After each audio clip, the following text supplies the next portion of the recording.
Welcome to MELfeed.video.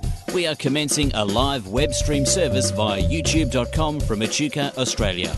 We currently conduct these streams on Monday evenings, with other times to be added as more opportunities arise. Please visit our website MELfeed.video for further information. This web video project presents old and new community TV programs. Please enjoy your stay with MELfeed.video. Hi and welcome to MELfeed.video for the Christmas Eve, 24th of December 2018, the second last broadcast for the year.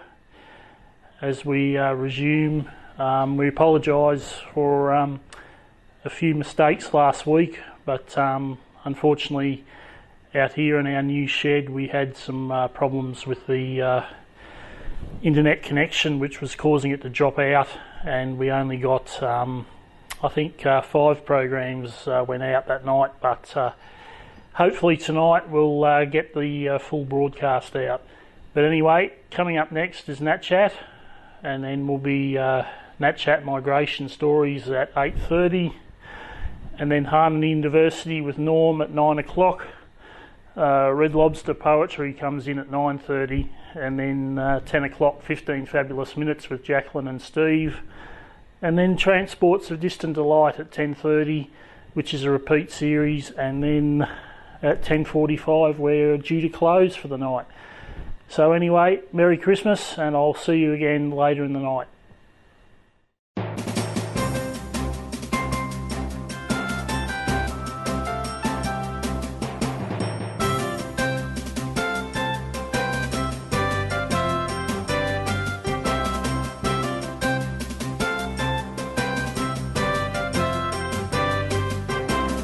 Welcome to NAT Chat, and today we continue the migration discussion with Kelly, and Kelly is a registered migration agent. And Kelly, we welcome you again into our program, and today we're going to focus into skill migration. We did discuss about family the previous week, and but before we go to skill migration, just to clarify an issue, irrespective to what visa I have, how the law protects me here in case of family violence, for example. You know, I invited a partner to come with me, and we got married, and all of a sudden becomes issues between us and becomes a family violence. The person who is not permanent resident, how in front of the law this person is covered? Okay, they are protected. Okay. Okay, family violence is against the law in Australia. Okay. So somebody, even before they obtain their temporary residency, if they're facing family violence from the Australian citizen or Australian permanent resident, they can request protection. Okay. Even if they're still on their bridging visa. Okay. Waiting for the temporary. Okay. People need to be aware this situation does not lead immigration to say to you, go back to your country. Okay. Okay, that's very important for because people you are to a victim understand. from you the are a Australian victim. Yes. So yes, these investigations do happen. You can get your protection just like any other person would that's facing family violence in Australia. Okay. So you can seek protection, you right. can seek assistance, and these organisations that provide that protection to Australian citizens as well do get in touch with migration agents, and of course in cases like that we do our work pro bono. Oh, okay, so I mean that's a basic rule. That's right. Because in a case like that, you don't look at professional fees. It's if I reverse that one and I say, okay, I'm not the Australian citizen, I was invited and I got married here, and I haven't got my permanent residency yet, I'm on the bridging visa, whatever, but I'm the one who is not the victim. Just like the Australian citizen in the previous example you used would have to face the consequences, the legal consequences of being violent, so will you. All right. Okay, so it works both ways. Does immigration again... Approval of visas are character tested. Oh, okay, all right. So you're immediately creating for yourself yes. a police check that's not going to be clean. Okay. Within Australia itself. So. All right. Okay. All right. Just to I won't clarify say that yes. it's going to be bad, but I'm just leaving that open now. Okay, that open for now. No, it's good to see all the aspects of immigration in the sense of because we have real people with real cases and every case is different, I suppose. But as long as legally, what migrants need to understand, especially temporary migration, whether it's as a student, whether it's as a temporary working visa, like the 457, which people all have heard. We're going to go into that shortly. We will. Your rights are protected. Okay. Okay? Right. Working rights and consumer affair rights, everything, whether it's your rent or whether it's the way that you've been treated by service, whether it's the way you've been treated by your employer. Fair Work does go and see a lot of migrants that are having problems with their employers. There's no prejudice in front of the Australia law. That's it. There isn't. Okay. It's people who are on the visas that are usually scared to speak out. Oh, yeah, that's right. They feel more vulnerable anyway in that It's case. understandable. In some cases, it could mean I'm actually dobbing myself in. Yeah, yes, because that's right. I've been doing what the employer says, but that was against my visa. So it's sometimes very difficult for them, and they're the very sad situations that actually exist out there. And they have to really build the case quite strongly, isn't it? Yeah. Yeah, you can't just say... People have reached the point where they've come out and they've said, well, I don't care what happens with my visa, I'm not going to allow this to be happening. That's right, which is fair enough. Yeah. Okay, let's go to the skill migration. That's very easy. That famous 457 visa, currently speaking, in 2015. So... 457 visa. If I'm interested in skill migration and I am from overseas, from even you say any country in Europe or in Asia or something, what would be the very first thing to look at? How I'm going to go about it to find out how to come to Australia? I don't have family here, nothing at all. Okay. And I'm looking for skills. How would I start? It all depends what your qualifications are and which way you should direct yourself. I will divert people as a first step, okay, to go into the immigration website. Okay. I know it might sound strange to you. I'm a migration agent, so why am I sending people there that can get free information? But that's a first step. You can get quite a lot of information out of there.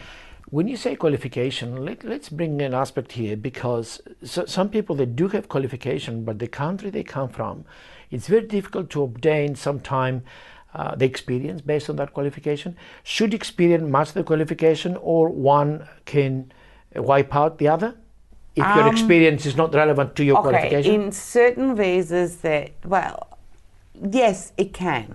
All right. Some people have got many years of experience and no actual certificates as such. Yes. Okay, if that can be proven, if that experience can be proven. Yes. There are certain occupations which allow that. Okay. Some say 5 years of experience, highly relevant experience, can replace the qualification. Some say 3 years. So it depends on what sort of occupation we're talking about. Okay. That's also quite easy. Basically, immigration follows the ANSCO descriptions of an occupation. Okay. It means we should go specifically to those descriptions there. That's right. To make sure we cover immigration requirements. That's right. That's right. And your skill assessment requirements, if you're going to go for a visa that requires skill assessment. Because not all of them do, not all passports do. Let's go with the skill assessment in a minute. We're going to continue after the break. Thanks for staying with us. We'll continue with the skill migration visa.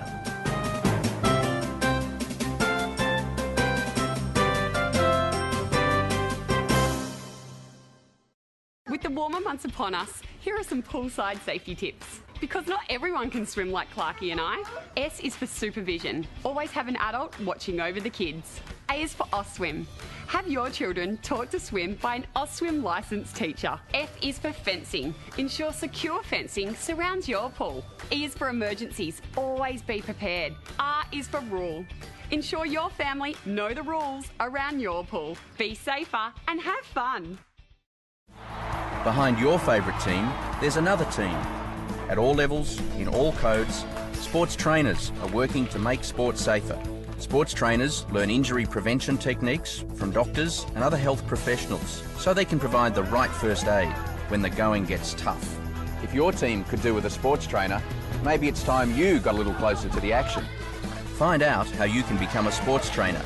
Sports Medicine Australia, providing the team behind the team.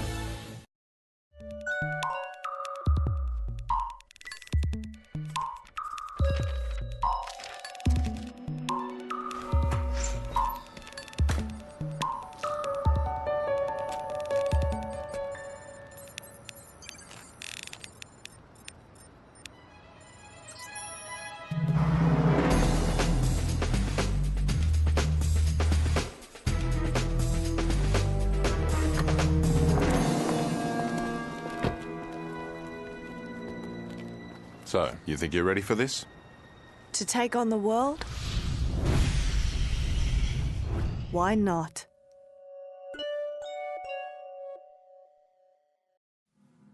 Transports of Distant Delight is a mixed selection of transportation pictures from here and there and almost everywhere, but not quite. Some quirky, some mundane, some from the past, perhaps reflecting a transit system that has vanished into history, and some from thriving transport entities that continue to endure despite the constant pressures from the all-pervasive motorcar. Enjoy.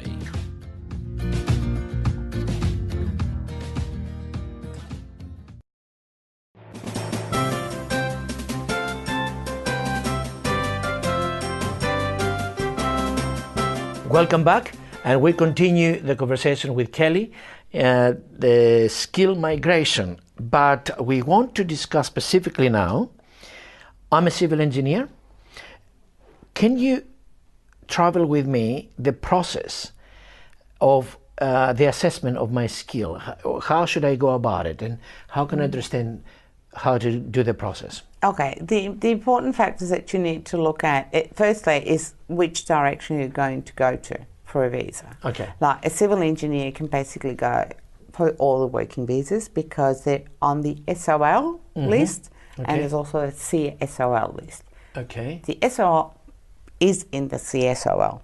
Okay. So the SOL list allows you the independent skill visas, which means you don't need to have an employer sponsoring you. Okay. Okay, it's fully on your qualifications, your experience. There's a point system which counts toward, for those points. They take into consideration your age, your English abilities, your certificates, degrees, masters, whatever you have, the experience, the number of years of experience, both overseas and within Australia.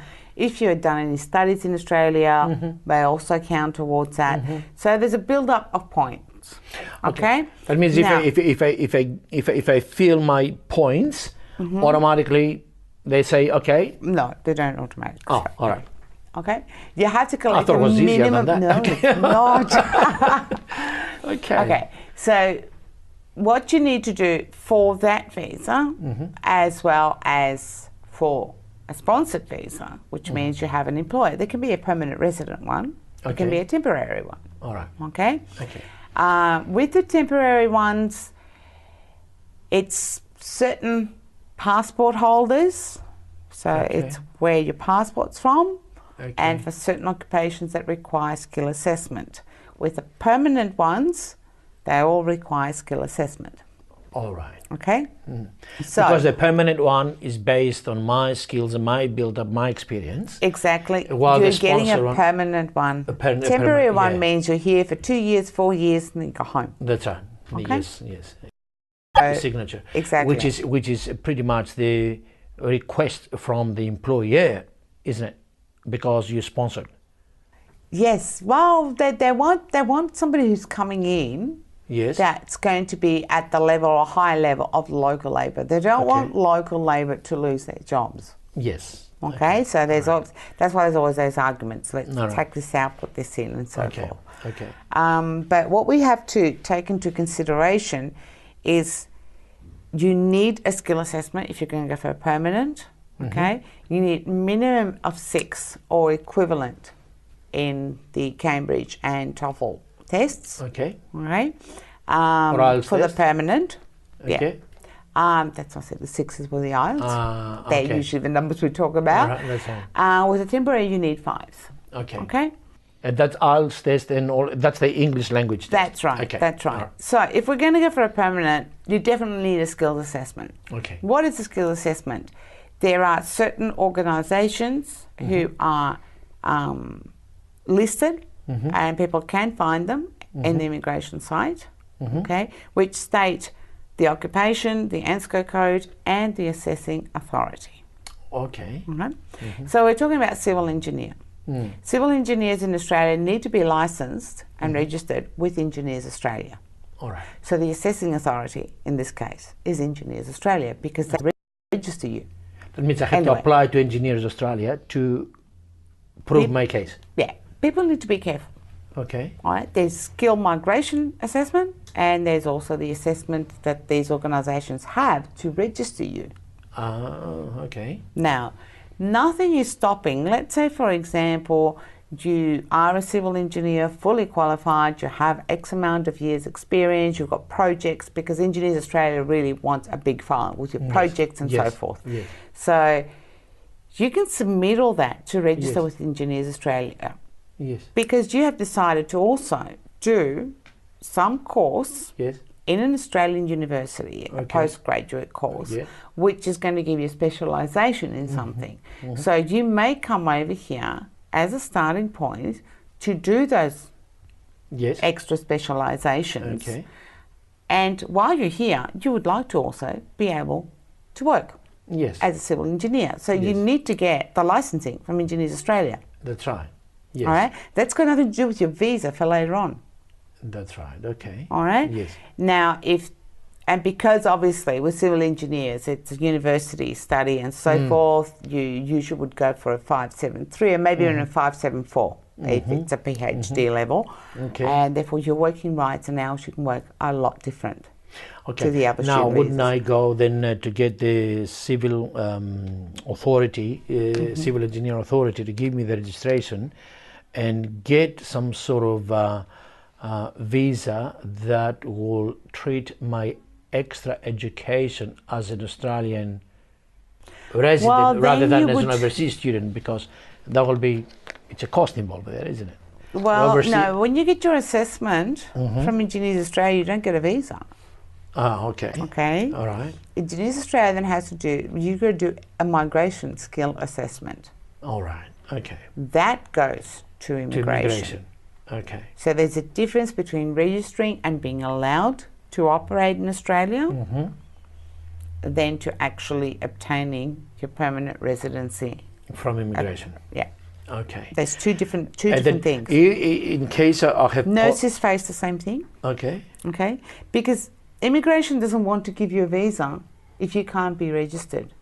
If Engineers Australia doesn't accept your qualifications and experience for you to be licensed in Australia, immigration will not give you a visa. That means the registration helps my visa, but it's not guarantee for that. No, exactly. Okay. Now, our nurse, for example, or engineer or something, and then I get the registration from the local authority, but when it comes to immigration, what is the immigration checks as an extra? Immigration will check your age. That's where the point systems come in. Okay, we're talking about the independent visas. They will check your age, your English competency, because that doesn't always happen with the authority that's registering you. That's assessing you, because registering, they do expect. Accountants are supposed to have 7 academic. Oh, gee. So are civil engineers. And each one of them has got their own classification. Yeah, nurses are, I think they've got a 6 or a 7 in academic, but they can do the 08 as well.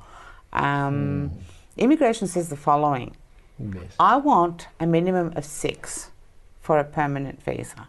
Okay. All right? And then classify if the authority that's going to license you says, I want a 7, you have to get a 7, otherwise I won't give you a visa. We're going to come back in this point. Thanks for staying with us. We're going to continue in skill migrations. Complicated topic, but it's very, very useful for all of us. See you shortly.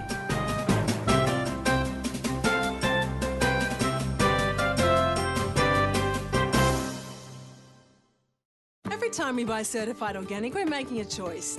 to help our environment and build a healthier community. But it can be hard to know that what we're buying is truly organic. The Australian Certified Organic logo is only given to products after a very rigorous process. So when you see this logo, it means you can trust that there are no genetically modified foods, no animal cruelty, and no harsh synthetic pesticides used. A healthier community is always better for our future. So the next time you shop, look for this logo. If a man's home is his castle, his shed is his kingdom. It's a place men can hang out with a few mates, build a few things, even if you haven't before, and give back to the community. No man should be without a shed. The Australian Men's Shed Association is working to provide a shed for all Australian men, and they have over 400 already. Visit your local shed, build your community, and make a difference. Find a shed near you. It's time to give back.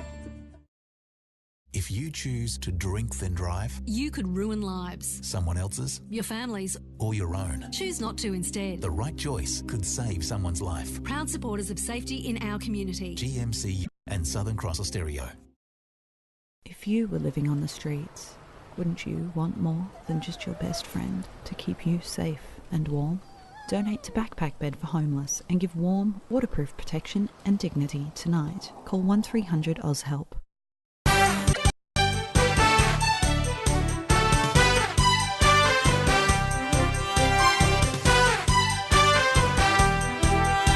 It was a dark and stormy night in a bar over a strawberry margarita. Steve and Jacqueline had time to kill, so they decided to slaughter it. The result, 15 fabulous minutes. You be the judge.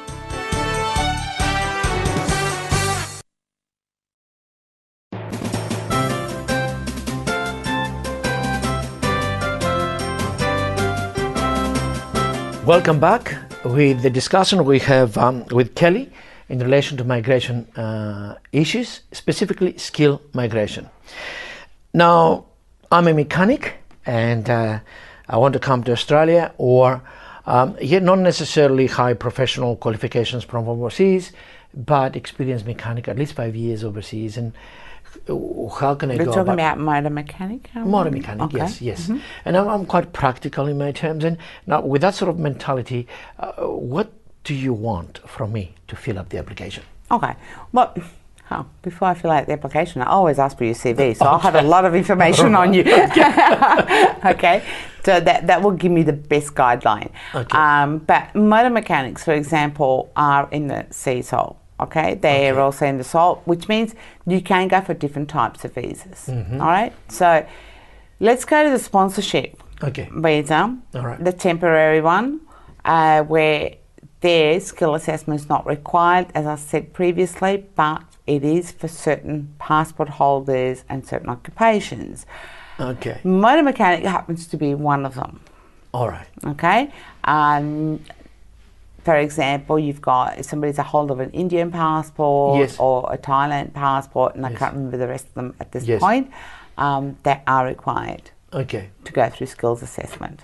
All right. Okay? Okay.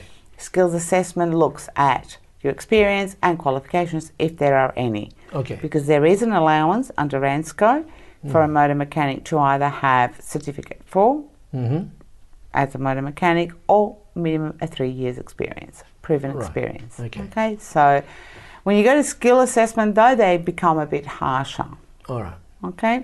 So we've got mainly we're saying if we're going through a passport, let's say a European passport, there is no skill assessment involved. We're talking about a temporary sponsored visa, which means immigration checks your experience, checks your English, which needs to be a minimum of 5 across the board in IELTS and the equivalent in the other two tests. When you say temporary sponsor visa, means there is a shop here that requested from me to come and can apply and sponsor me for the next 3 years, for example. There is, well, it can be up to 4 years. Okay. The most important thing that I always request for potential visa applicants that come to see me is that I want them to understand what their sponsor is undertaking and what they're doing. Okay. Because a sponsor actually puts in an application as well. All right. They apply to be approved as a sponsor. and then they put in another application. Who approves that? Immigration. Immigration, okay. And then they have to put in another application nominating you for the specific position. All right. So they are going through putting forward a business plan which includes your position, why they need you, why they can't find somebody else in Australia. So there is a whole process. We actually go into all the company accounts and books. Okay. Now, in case we take that the company is okay, is valid. Yeah, that's immigration says it ticks it on. Now, if I stay here for 3 or 4 years working for this specific company, am I allowed to extend that one, or do I have the opportunity to apply for permanent? You would have to. Okay. If you're on the 457 temporary working visa, this is the one that we were actually talking about. Yes. If you're 2 years continuously with an employer, the same employer that sponsored you, yes, that same employer can sponsor you for a permanent visa. After the 2 years? After the 2 years. Okay. You don't need skills assessment at that point, because those 2 years of experience in Australia are your actual skills assessment. All right. Yeah. Because if you do direct entry to the permanent sponsorship, you need to go through skills assessment, no matter what passport you've got. Yes. All right? So it's got to be the same employer. The important thing is, when you're here on a 457, if you stop working with the person that sponsored you, the company that sponsored you, you have 90 days to find another one. Otherwise, your visa, they can cancel your visa. All right. Okay. And I must point out, immigration doesn't just come knock on your door and say, we're cancelling your visa. Yeah. They don't do that. Yeah. You will always get notification. We intend to cancel. You have 7 days to respond. So you can put your case forward. You can try and stop the cancellation.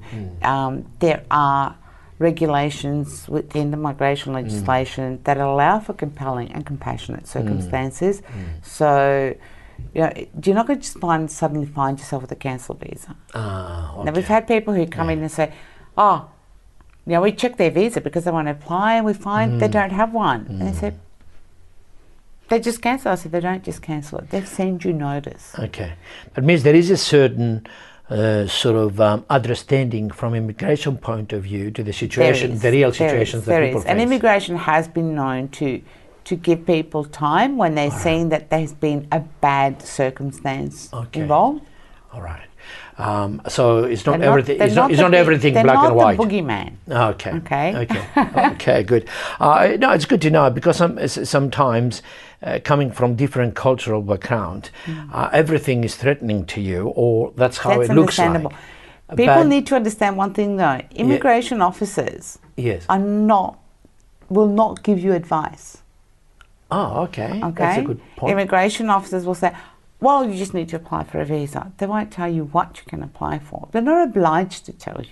So in this case, this is your role, is very, very crucial. It's not, it's good that this exists. Okay? People may say, oh, well, there's another enterprise happening, because, you know, we've got businesses running now with migration agents. But if you think about it, the assessor should not be giving you advice. That is how immigration is keeping itself clear and cut, by not giving its officers the right to give you. Actually, it's giving them the right not to give you advice. Yes. For the last 60 seconds. Yes. Very, very quickly. How do I know I have the right agent to put my application as a migrant? Really?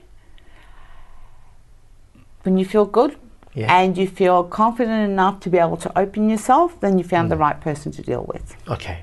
That means that person is able to journey with you. You have to give your migration agent all the information, otherwise they'll know half of it. Yes, they don't. They to have bad surprises at the end, you don't want that. You need to have that comfort zone. Exactly. Kelly, just make sure they're registered. Yes. Get onto Mara and check it. Kelly, we really appreciate your time. We'll see you next week at the same time again with another interesting topic. Thank you for being with us.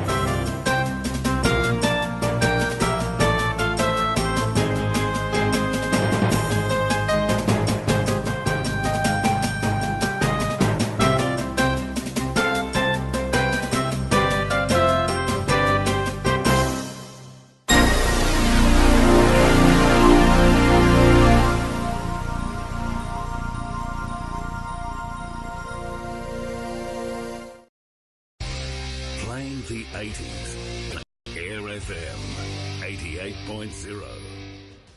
Hi, this is Darren McElwain from AirFM Drive. Join me from 3 to 6 p.m. every afternoon on 88.0 in Penrith, and also you can catch me on tunein.com. That's from 3 to 6 p.m. Australian Eastern Standard Time. Playing the 80s on AirFM 88.0.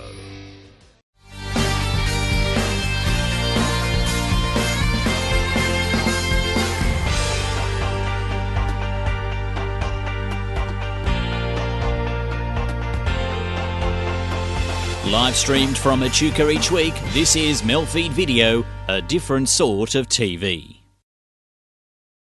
This repeat episode of NAT Chat Migration Stories is presented as a tribute to its host, Richard Micallef, who sadly passed away this last year.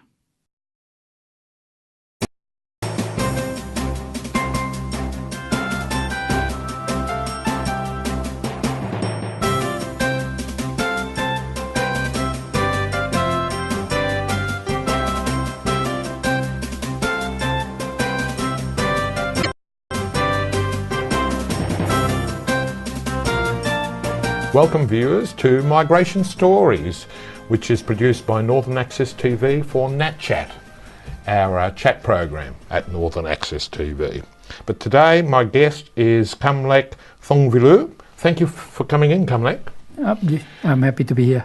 No, thanks very much, because we're hoping to find out a bit more about Laos, which is where you were born. That's right, I'm born in Laos. Which part?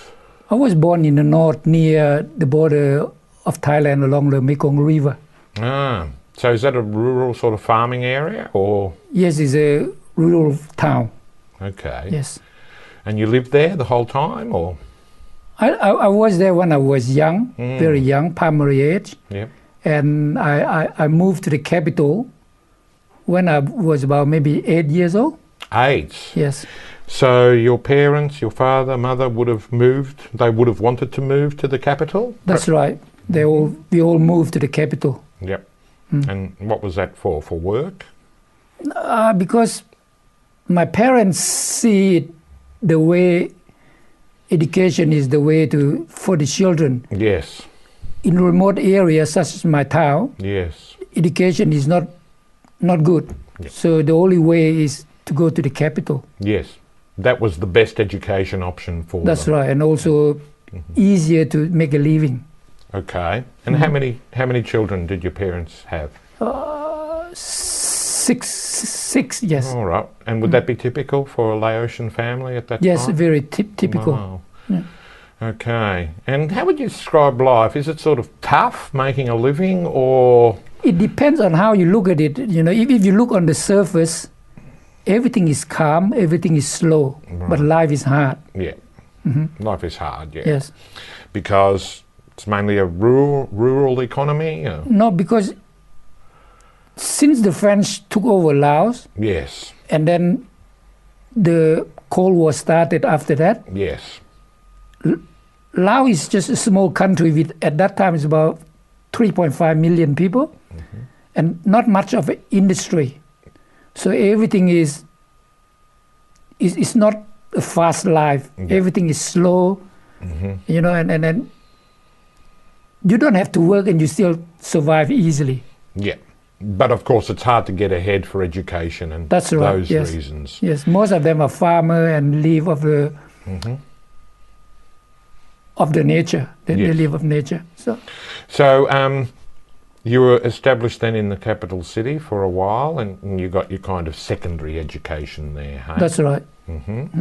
And what field were you interested to study in? And what did the family study, and your brothers and sisters? We all, at that time, we are all studying at high school or primary school. Yep. Mainly French. And then my parents see that the French influence in Laos is decreasing. And more American involvement. Yes. And everything is English. Wow. So I was the first one in the family to switch to English. Yes. And then my sister brother followed too. Oh, I see. Well, what an incredible time, because it was a French colonial. That's right. You know, they were occupied colonial. by French colonial That's government for quite a long time. And I guess everyone got sort of used to those French aspects of life, and of course the French language, hey? Yes, at that time, official language is, I mean, the official people that use French. Oh. But Lao is still the national language. I've got you. And the higher education at that time in Laos is in French. Yes. And then because American came in, also American, English. The French were there for... Since... Really, almost 100 years, yeah? A long time. Yeah. Long time. So it was a very established thing. So that would have been a shock. The French kind of withdrew quickly. Actually, they withdrew very slowly. Oh, all right. Thank you for they that. still have the MMF, the Mission Militaire Française in Laos, all of these things. Okay. And they still operate behind the scene. Oh, all right. But the American is in the front. Okay. So, well, I know that in Vietnam there's a fantastic French legacy in the cooking there, probably in Laos as well. Interesting cooking and dishes. Not so much in Laos, because Laos is secondary to Vietnam. So the family aspiration was to get a better education and start to make something better of your life. That's right. That's right. Yeah. So what were the sort of idea behind migrating to Australia then? When did that pop up? Did your father introduce that subject? My father already planned ahead, and he see that education is the best for the children, and to progress in the society, you have to be educated abroad. Abroad, yeah? Yes, because in Laos, the education is Form 6, that's it, done. Ah, not even a university. Yes, and so I came here as a student. And then because the situation in Laos changed, the communists took over. And before leaving, my parents already told me that whatever it happened, if they took over, don't come back. Yes, I see. And soon after that, they fled to Thailand as refugees. So they fled, your parents and your family, they fled to Thailand as refugees? Yes. And you were already here? Yes. Well, before we leave Laos, I mean, what's life in Laos like now? I mean, do you hear a bit? Oh, in the early 80s, in the 70s, 75 onward to the to mid 80, life is very hard because there is iron curtain. The door, the window is closed. I see. And people live in fear. And the rule there at that time is gunpoint. Really? Yes. Now they open up. Life is much easier. Yeah. Business is going. More investment from overseas going in. Okay. More things happening. Okay. But the thing is still the same. It's a communist country. Yes. Communist rule. And it's also controlled by the hierarchy of the communists. Yeah. So people are very aware of that, hey, over there? Oh, they learn. They've been conditioned since 25. Wow. You have to watch your word, everything. You can't demonstrate, you can't criticize, nothing. My goodness. My goodness. Come like. But things is changing, you know. You're saying things sounds like they're improving and, you know, there are a few options and there's a bit more freedom and a bit more... What the Lao people said is, even though it's a communist control, communist government, thing is, the communist is a capitalist communist now. I don't know how to say it. We can talk about that after the break. Yes. Thanks very much. Stick around and tune in again after the break.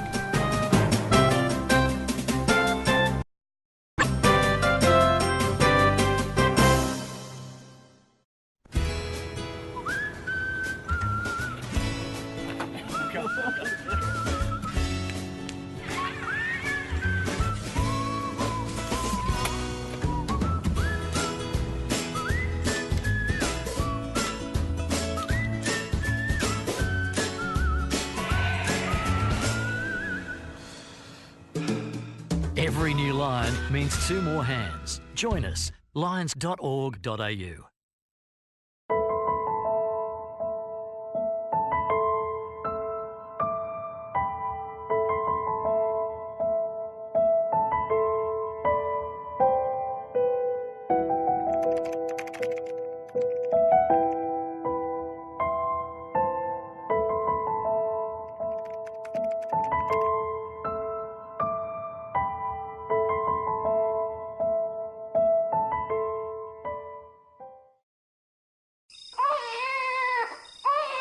Little baby, don't you cry.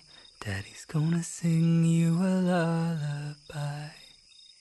When you're sleeping safe and sound, you've got the proudest dad in town. I remember when I first saw you, your heart beating as you grew. We'll read you stories to help you dream. Your mommy and I are a perfect team. I can't wait to hear you sing or watch as you put on a wedding ring. One day you'll have children too. Remember the times I sang to you.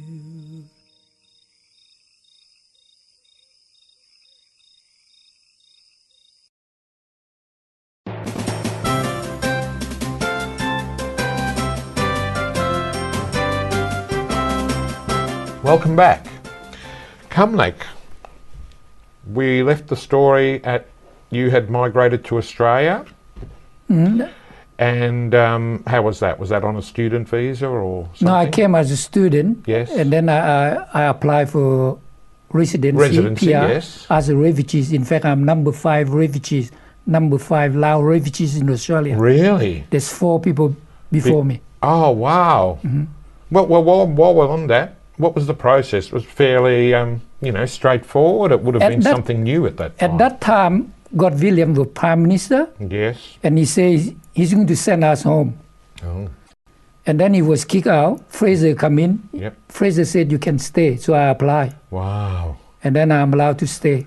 What a painful process, not knowing and whatever. And then my family came to Thailand, into the camp as refugees. Yes.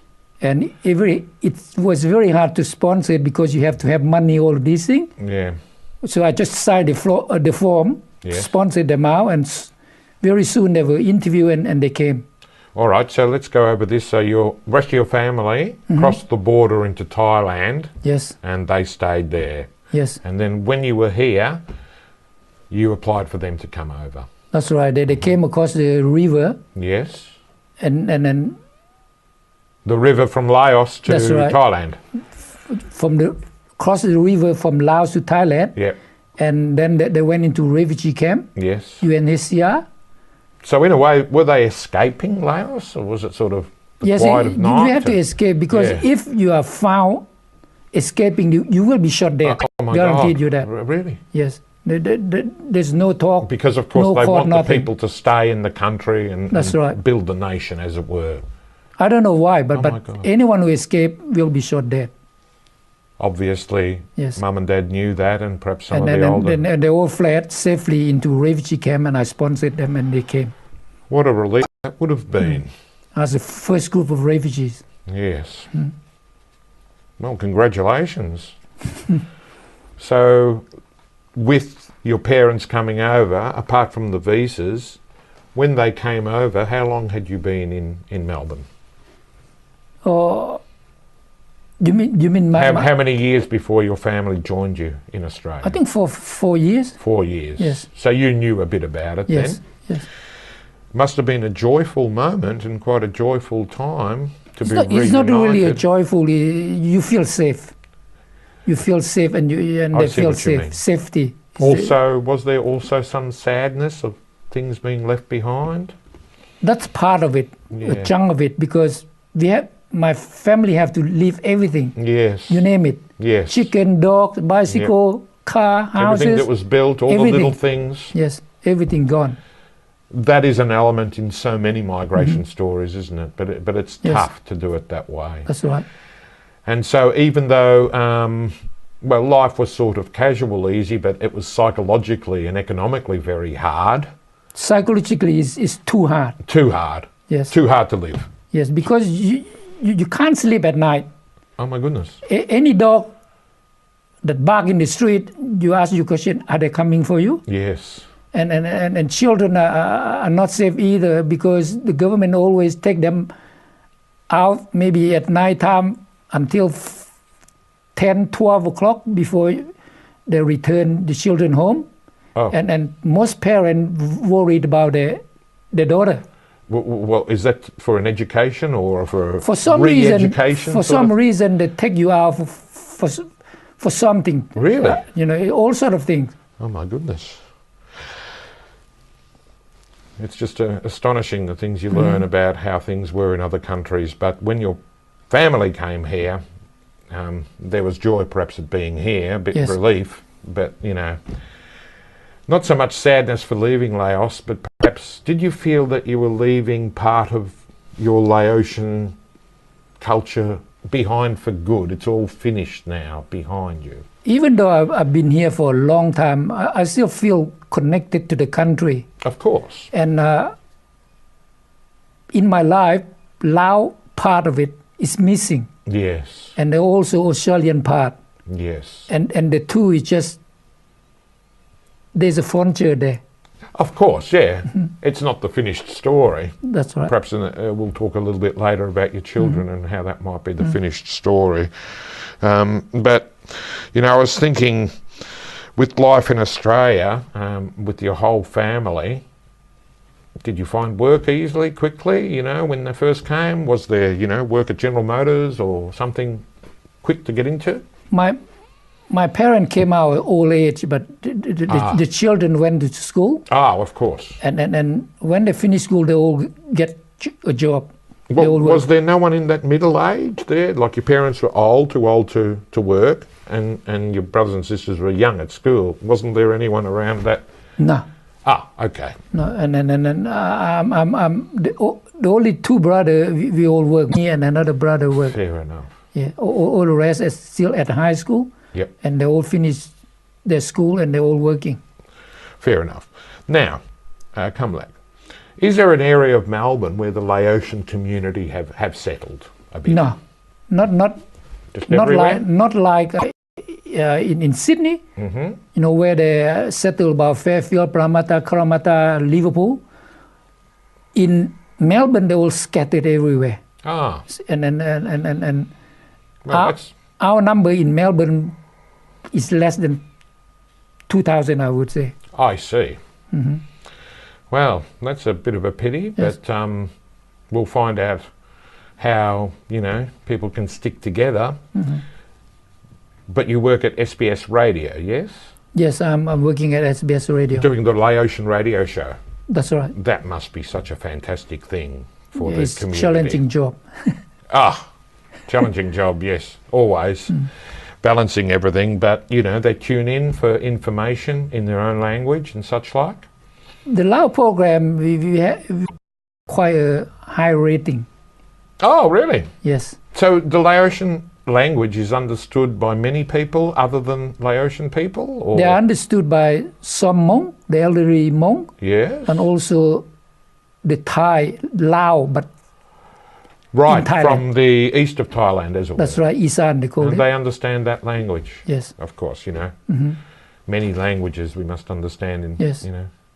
But, so that's a popular program. That's very useful. What time's it on? What day and time? Monday is 4 p.m. and Saturday is 9 p.m. 1 hour each. Well, I hope many more people listen. Or Laotian speakers listen to Kamlak's program. And we'll be back after these.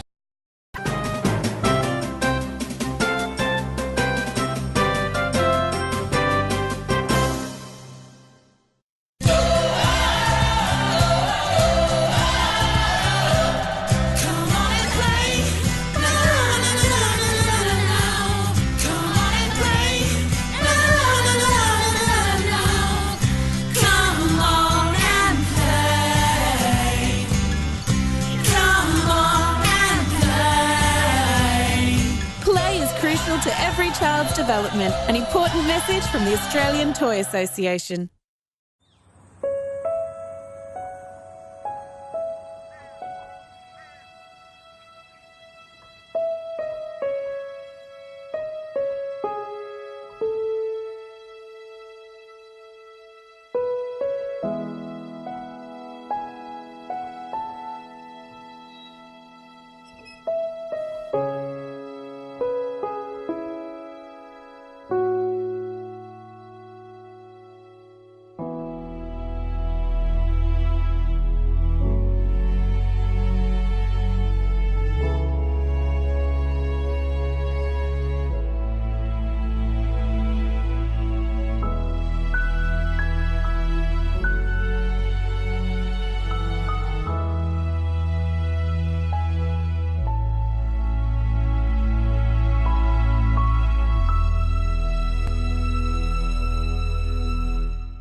all seen this one time or another. We may even have done it ourselves. But inhaling balloon gas is very dangerous and can be fatal. The helium in balloon gas acts as an asphyxiant, and when you inhale, it displaces the oxygen in your lungs.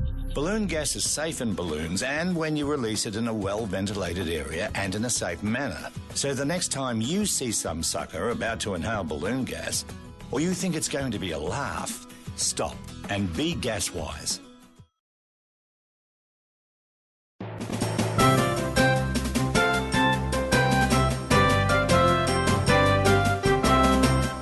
Welcome back, viewers. We're with Kamlak Thomvilu, who migrated here from Laos many years ago, and being the fourth or fifth Laotian person to migrate here, you would have seen the community develop in all these times.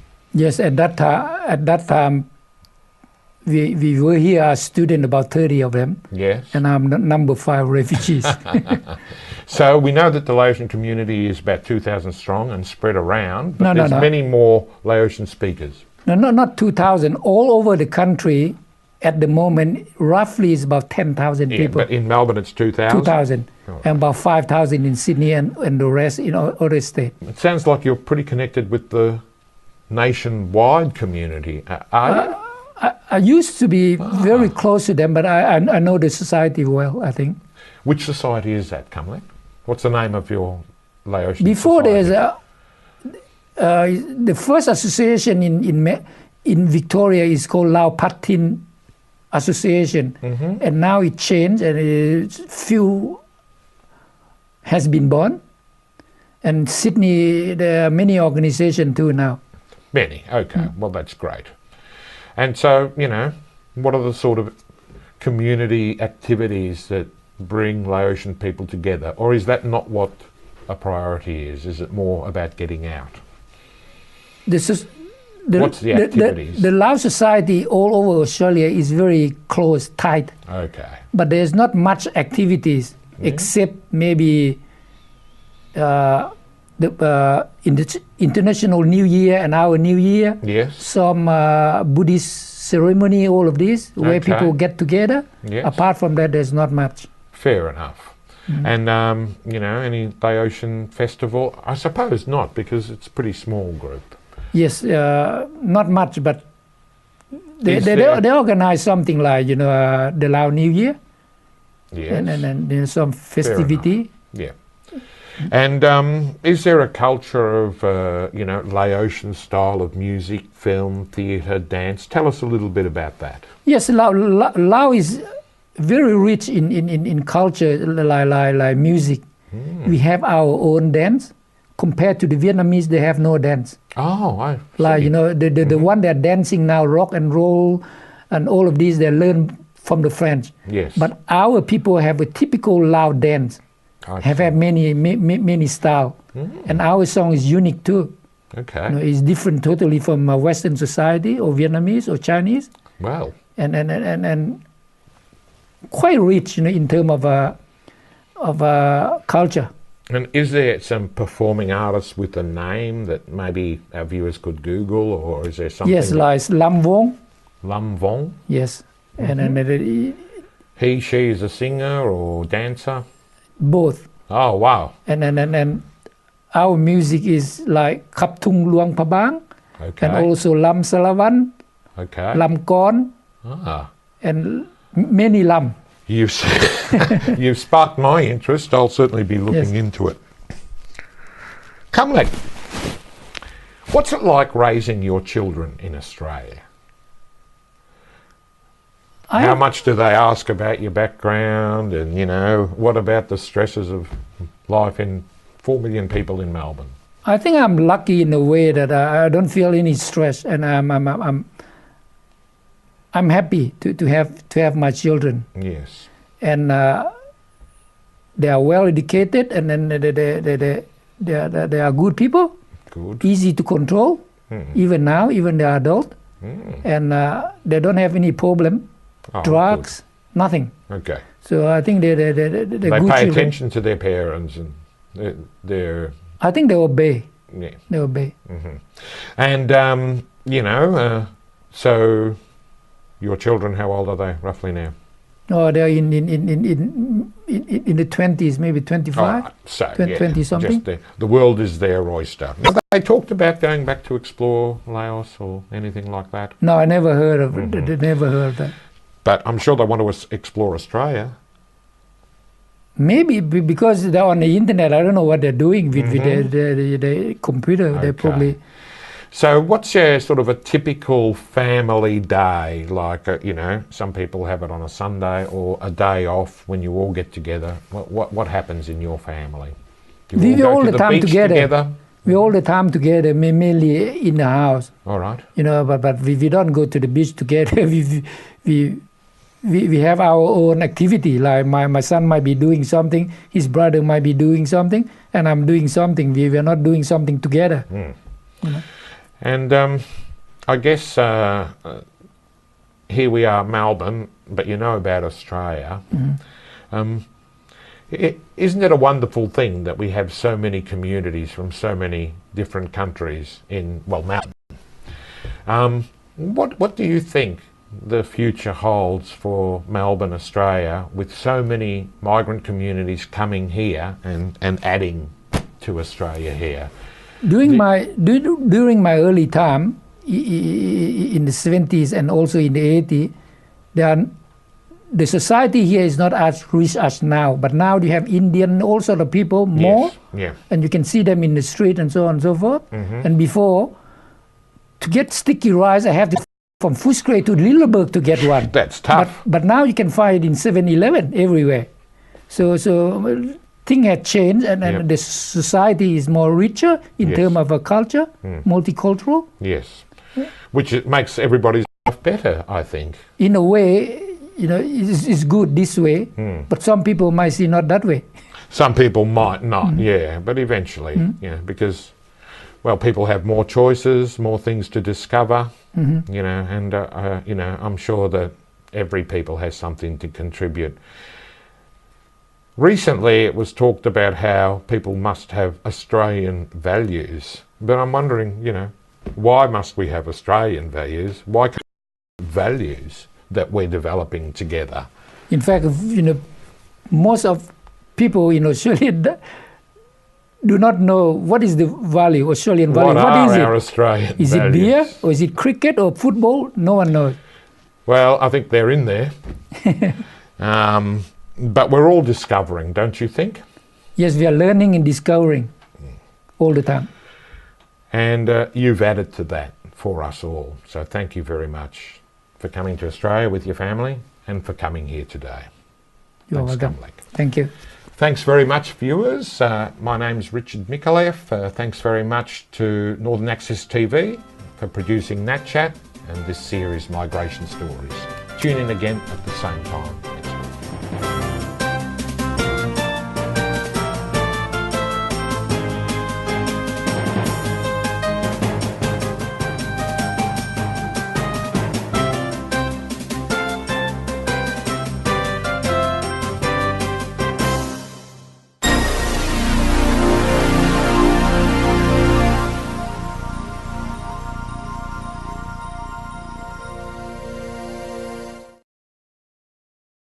This repeat episode of NAT Chat Migration Stories is presented as a tribute to its host, Richard Mikulev, who sadly passed away this last year.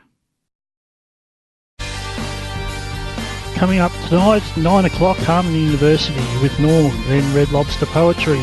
At 10 o'clock, 15 fabulous minutes with Jacqueline and Steve comes your way, and at 10:30 a repeat of Transports of Distant Delight, all on your Christmas Eve edition of MELfeed.video.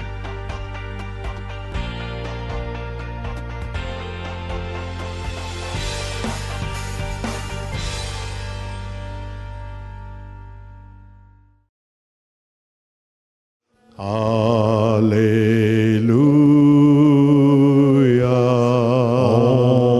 Om Mani Padme. Om. Allah.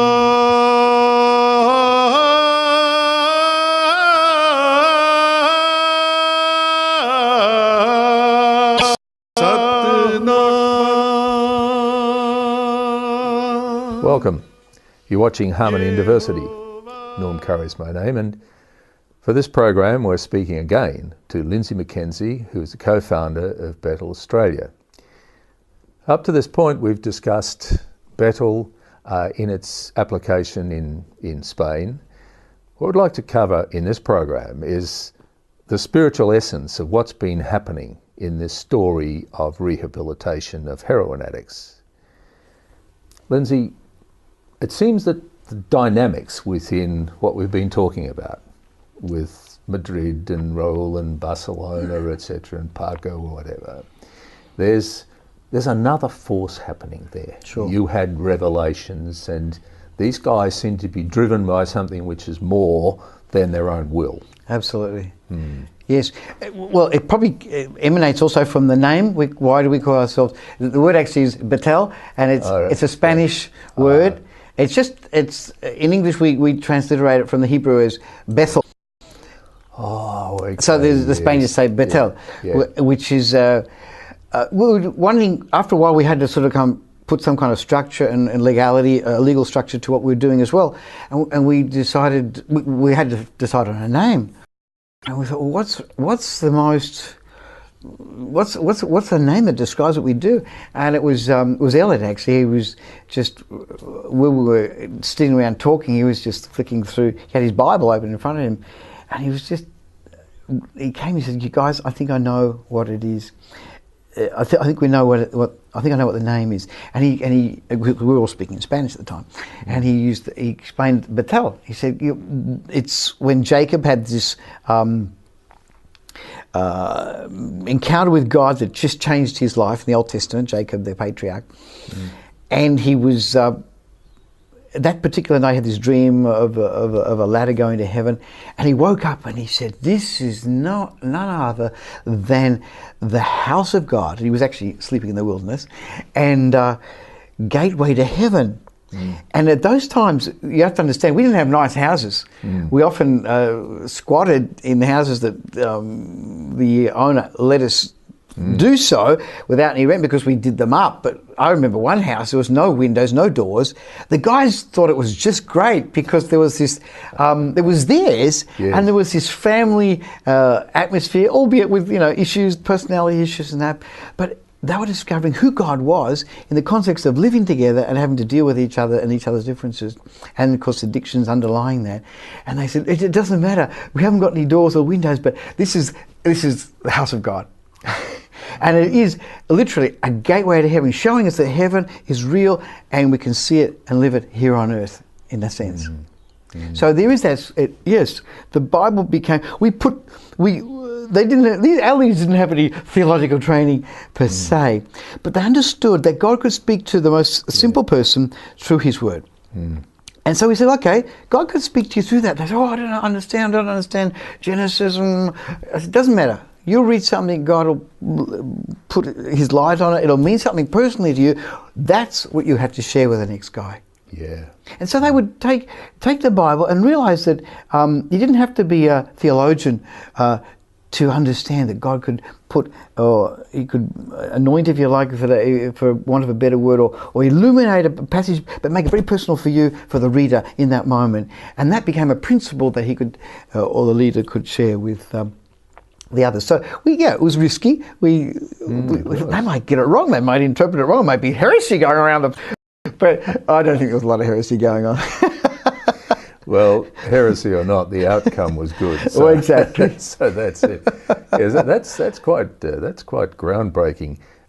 You eventually, the groups evolved into having their own sort of churches and things. Yes.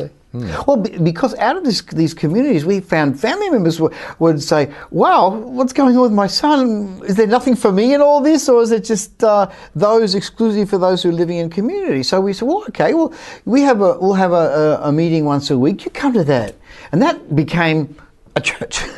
Right. We didn't call it a church; it was like just the meeting. But out of that became friends, boyfriend, girlfriend, parents, neighbours, who just wanted the reality that they saw in these guys whose lives they knew what they were like before.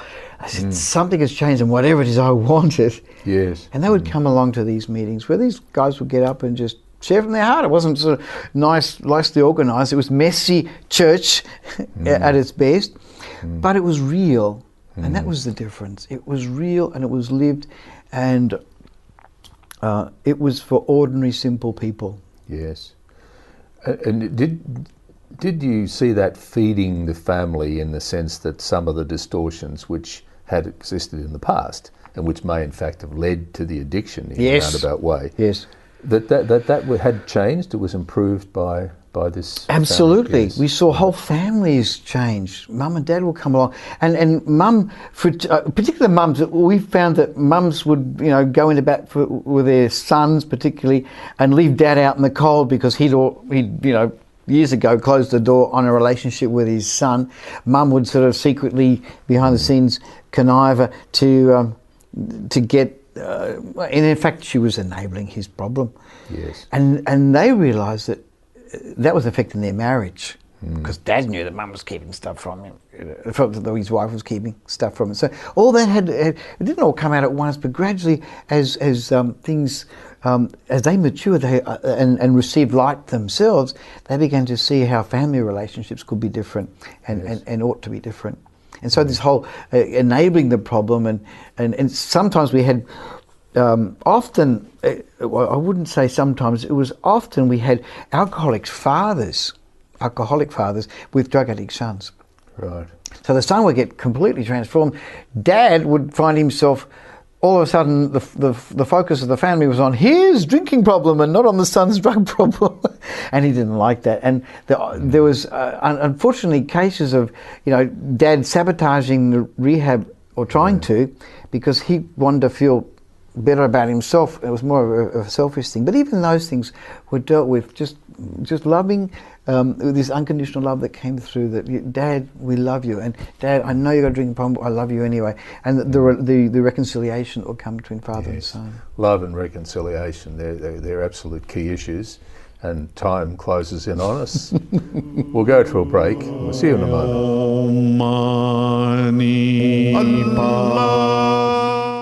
Alleluia.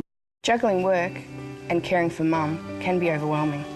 Having an understanding employer and access to support helps. I love my mum. I just wish I had some time to myself. Hi, I'm Lane Beachley. Australians have recycled enough printer cartridges to cover Bondi Beach 12 times. That's kept 11,000 tonnes of valuable resources out of landfill. Drop your used original cartridges into the special boxes at participating retail outlets, and they'll be turned into new products from pens to road surfaces. Help us keep up the good work. Find out more at cartridges.planetark.org. This bank is helping to save lives. Every year, 500,000 Victorians have no idea where their next meal is coming from. Food Bank Victoria works with farmers, supermarkets and manufacturers to make sure their surplus stock ends up here to be distributed to those in need. But all of this is not enough. Right now, this bank needs interest, your interest, to support Victorians in need. If you can help, visit foodbankvictoria.org.au.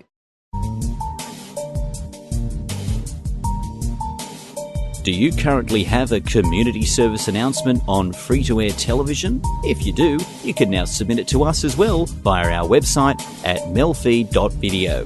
We have lots of time to fill on these broadcasts, and we are sure to give your announcement a great run on MELfeed.video.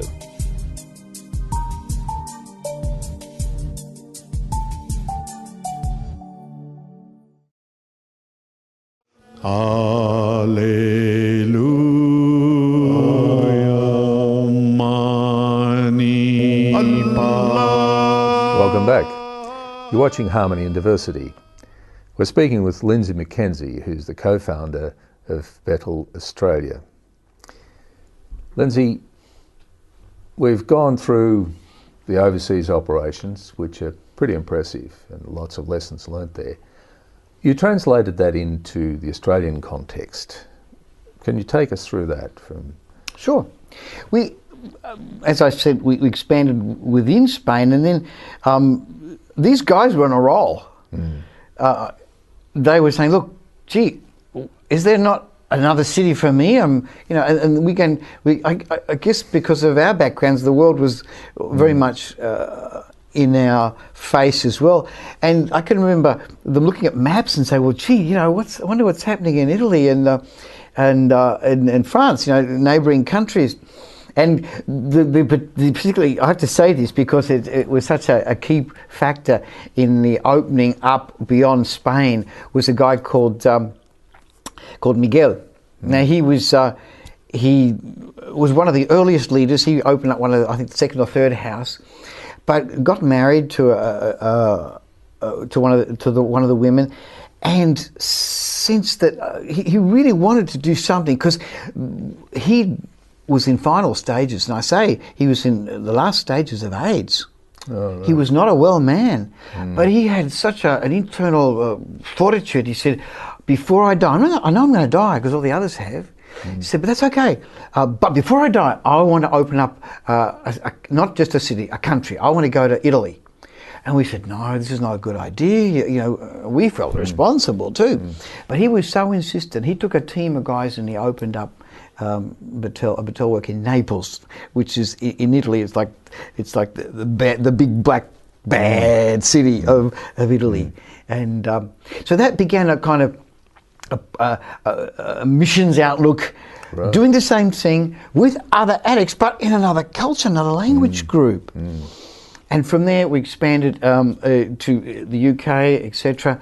And today we're in 23 countries around the world. Now, these are all ex-addicts running the show. And part of that was Australia. We'd made visits, of course, to Australia to and from, and people would say, look, we have a drug problem here.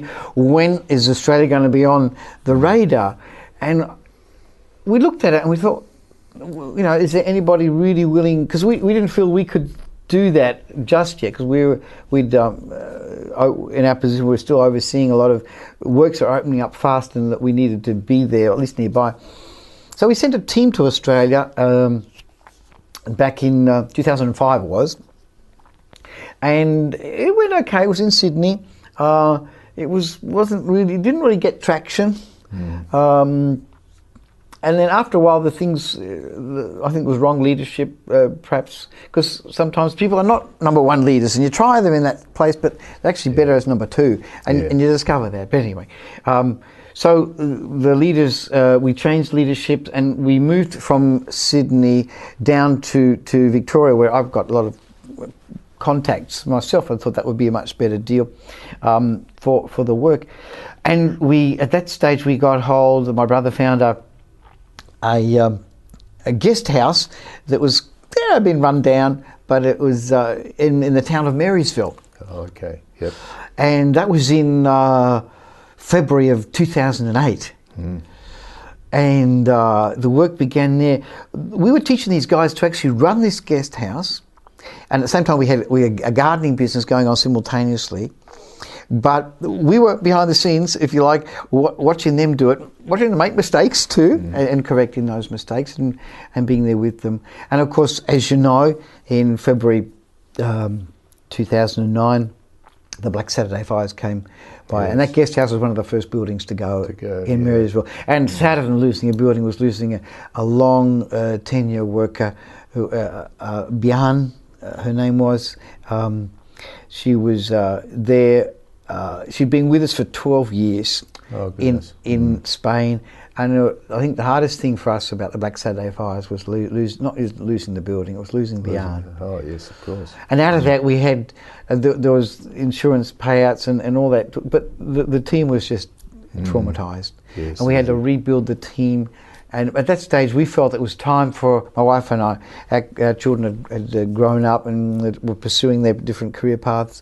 And we felt that it was time for us to hand over again, get out of the way, and hand over. Because by that stage, we'd moved to Italy to replace Miguel, who finally died. I should have said that. And it was time for us to hand over to Italian leadership. And we've been back here in Australia 2 years now. And we're again setting up a community with the same principles as we've been doing in, well, now I say 23 countries around the world. Yes. and with excellent outcomes. And with lots of problems. Yeah. In the back of my mind, that's sort of rolling through. Yes, it's not all gold. Not all beer and Skittles. No, absolutely not. But had you expanded outside of heroin addiction?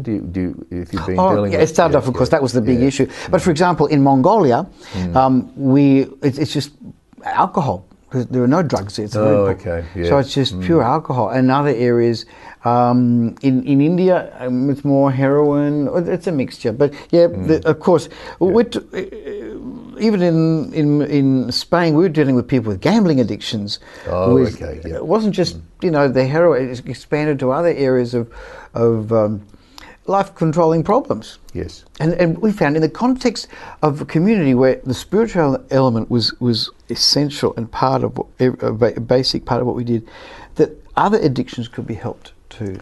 Okay.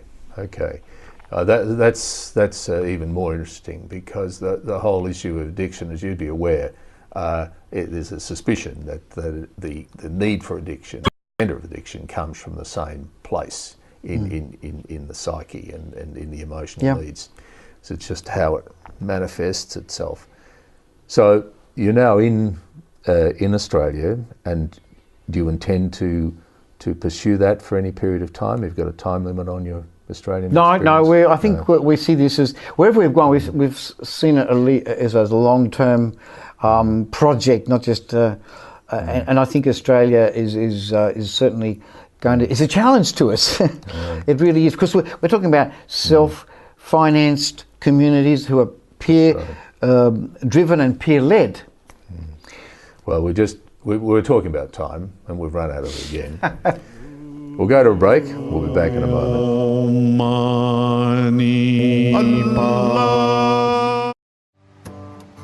The thing I love about Australia is our spirit of mateship and togetherness.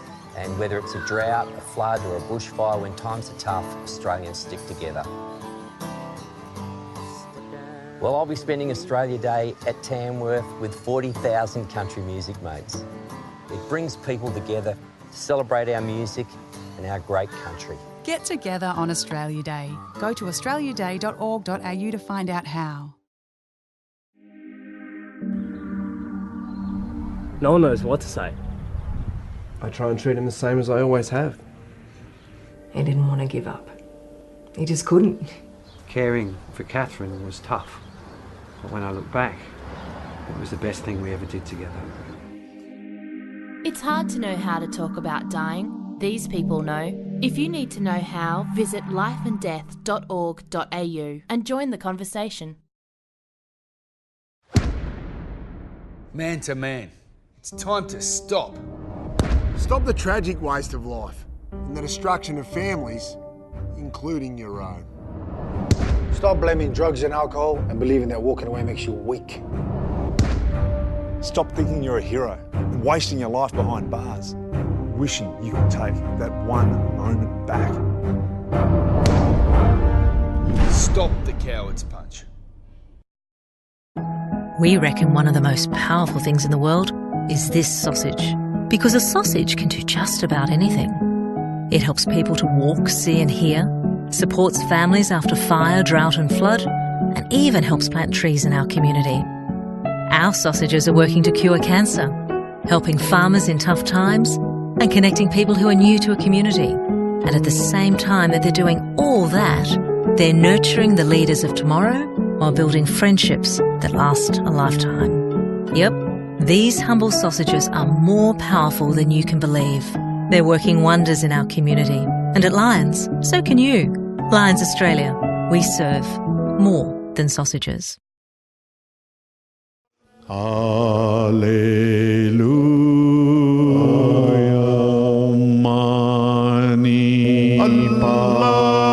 Welcome back. You're watching Harmony and Diversity. And we're speaking with Lindsay McKenzie, who's the co-founder of Betel Australia. And we've covered a long pathway here. We're now in Australia, and I wanted to ask you, Lindsay, about the sorts of addictions that you find mainly coming to you in Australia, allowing for the fact that you're rebuilding. But what's the principal type of addiction you're dealing with? Alcohol would be the main one. Ice, yes, and heroin. But I'd say more than anything, it's alcohol. Alcohol, but also too, we're seeing a different demographic here in Australia. The average addict that would come to us, say in the other countries around, they're in their 20s, perhaps 30s, but here in Australia we're seeing it's mainly towards the 40s, over 40s. We're not seeing young people, or if they do, they ring up with wanting to interview you rather than you interviewing them. It's quite a different dynamic here, and we're having to adjust to that. Right. Not so much in changing our principles, but like expectations, having to rework those expectations. Well, so why do you think you might be getting the older alcohol addicted person and not the young ones? Because there is an issue with young kids and overuse of alcohol. Exactly. I believe that the issue is, it lies in the word desperation. Right. See, over these last 25 years, we've been used to people ringing us up really desperate. And the word desperate gets redefined here in Australia. It's not sort of I've hit a wall, I've got no alternative, I don't know where to go. It's either I go into rehab or I'm dead. It's more like gee, that sounds interesting. I wonder what that would look like. What are my rights and my options in your program? It's more of a curious interest rather than a desperate person at the other end of the phone. And that, I believe, is got a lot to do with the very generous welfare payments that are given to addicts when they're often, if not always, but often categorised as disabled people and getting a disability service pension. Yes, yes. And so that contrasts dramatically with your experience overseas. Absolutely, it was a shock to us. It still is, because they are not disabled people; they are able-bodied men and women who are capable of working and capable of living well. We're talking about men who and women who were sleeping in the streets, beggars. And now they're leading whole cities and leaders of businesses that are created within the community. So, I mean, they are very capable people, but addicted, that's all. So to see them and to struggle with this whole concept of calling them disabled people is a shock to us. So it's that sort of social security type mentality in Australia. This I'm entitled to this, I'm entitled to that, because of I'm alive, I'm entitled. I don't know what it is. And that's a new thinking. I've not seen that. In all the countries we're in, that's the first time I've seen that. It's just on that sort of I'm entitled and the economic level of it, have you got any sort of comparative concept of pricing, like the cost of alcohol in Europe and the cost of heroin in Europe, ice in Europe? Yeah. How do they compare with Australian? I don't know about the street price of heroin and that. Alcohol in Europe is generally a lot cheaper than Australia. That's for sure. But it's and even you might say, well, hang on, hasn't France and Germany got benefits, welfare? They do, but they're very conditional. I'll give you an example. Germany says, okay, these are your benefits, and they're certainly not as generous as Australia, but as soon as that person chooses to go into rehab, they say, okay, we don't need these benefits, and they cut them off. And which is good, it helps us. Because if someone's living in community with the concept that you're in community, but you're expected to work, and we'll teach you if you don't know how to, because that covers your costs. Yes. See, the model here in general in Australia is, no, your welfare is going to cover the cost of rehab, so we'll pay for staff and all that. So we're volunteers. My wife and I have never taken a cent from the businesses, because that's not the purpose. The businesses, there's an ownership by the guys. And this ownership is so important because they know that the light bill will be paid by the fact that how many lawns they've mowed that week. So there's a connection between work and responsibility and covering your costs. So they're earning their way. Wherever we are in the world, we say, you come, it's free of charge. But part of it is working. Part of the deal is working, right. In the Australian context, it's, yeah, but I don't need to work because I've got money. I'll pay you for the rehab. We say, this is part of the rehab. It's part of the whole thing of you working. So that creates all sorts of messy ideas in people's head. For a while, we even just thought, well, let's just charge them. And if that's the way it's going to work in Australia and that's the model, maybe we should do that. We did it for about 6 months. We said, okay, you come in and we'll take 75%, 80% of your Centrelink. Yeah. But all of a sudden, they became paying clients. In their minds, that, well, I don't need to work. Hey, I've paid my dues. I just want to sit around all day. And it started to destroy our whole model. Yeah. So we just cancelled that and said, keep your benefits, but you've got to work. So it's a continual battle. And by the way, I didn't like the caviar we had last night. Well, yeah. It's a little bit like that. Yeah. That's spoiled. Yes. And that's actually quite troubling for the addiction scene in Australia, and which is a large one. It's covering up desperation. Absolutely.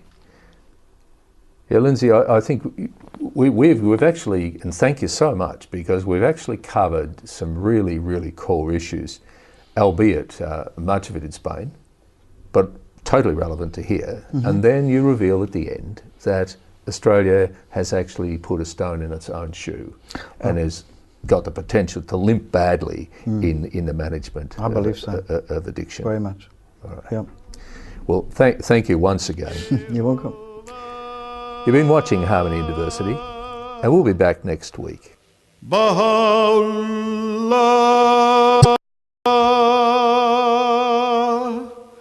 Shanti Om,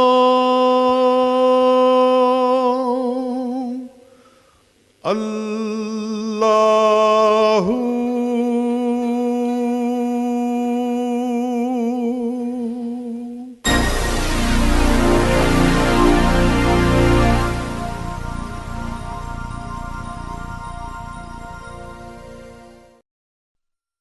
We always liked to play chess together ever since we were little. He was always a better player than me. When I was diagnosed with Pompei's disease in 2002, I was told that my life expectancy was going to be poor, and my condition deteriorated rapidly before I was able to start treatment. My brother and I both suffered from the disease. But now I consider myself a fortunate one. My brother spent the last 2 years of his life in hospital.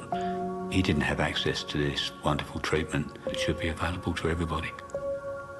The world just keeps getting smaller as you progressively lose the ability to walk. So your world shrinks, and then gradually you realise, I haven't been to the supermarket in 6 months.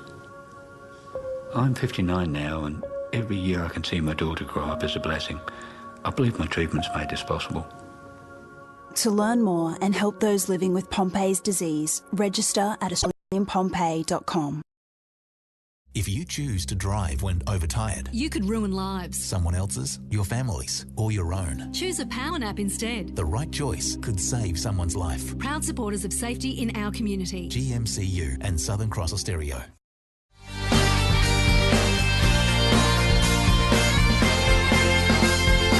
For interesting and informative us for NAT Chat Monday nights at 8. Live streamed from Echuca each week, this is MELfeed Video, a different sort of TV.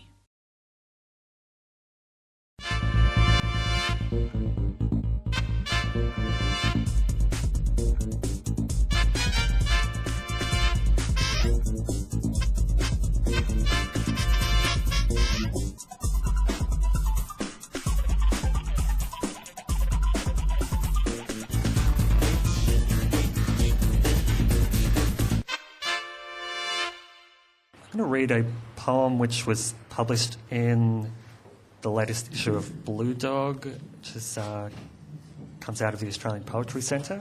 You'll also find work by Pio, and I think, if I can scan, a lot of other fantastic poets, including Alex Goffrin as well.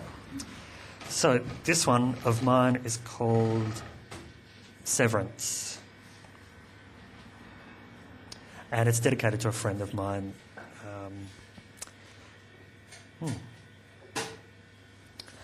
I'm sure this mixtape of 80s memories will miss some underrated scenes, but this need to know by speaking is impatient, and what the body pleads for is hard to hear.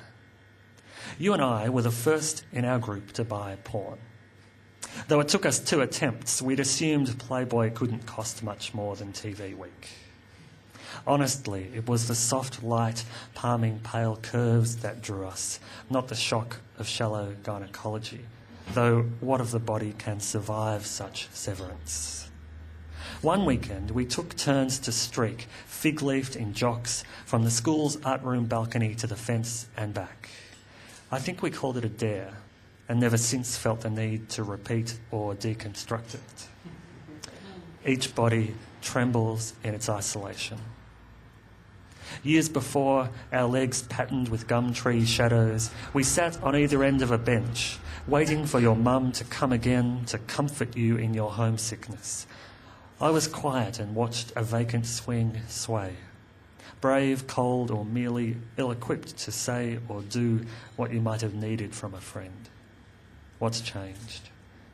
Every 7 years our cells are new, but faced now with this photo of us at 12, grinning twins fresh from the Bendigo show, Monopoly money stuffed behind the arms of Merasunnies.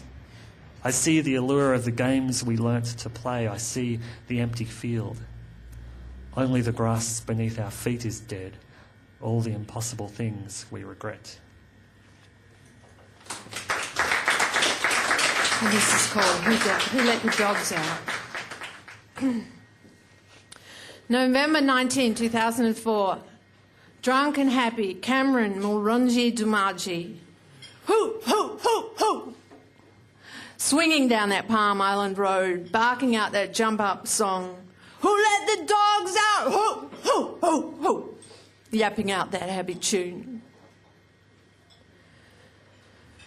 Down comes the tall man, Senior Sergeant Christopher Hurley, mounted on his four-wheel drive. Drags Demaji into the back of the paddy van. Hey, why are you arresting me? I done nothing wrong. Cameron was a proud Palm Island man. First chance he got, he punched the Senior Sergeant and they fell through a door, said Hurley, when he changed from saying, down the stairs. Anyway, that concrete floor was hard, knee-dropping Hurley a tower of power. Dumaji got 4 broken ribs and a liver split in 2 against his spine, says the coroner. Massive force, say 3 medical experts. And then Hurley dragged him to a cell where footage shows him writhe and moan, where he was left to die. And the people burned the watch house down. July 31, 2006. Eric, Dumaji's only son, 18. Suicides. Patrick Branwell was locked in Dumaji's cell too the day he died. January 16, 2007. He suicides too.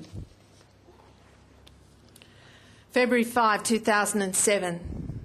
Senior Sergeant Hurley becomes the first cop in Australia ever to be charged with assault and manslaughter. But it's the cops against the dead man's word.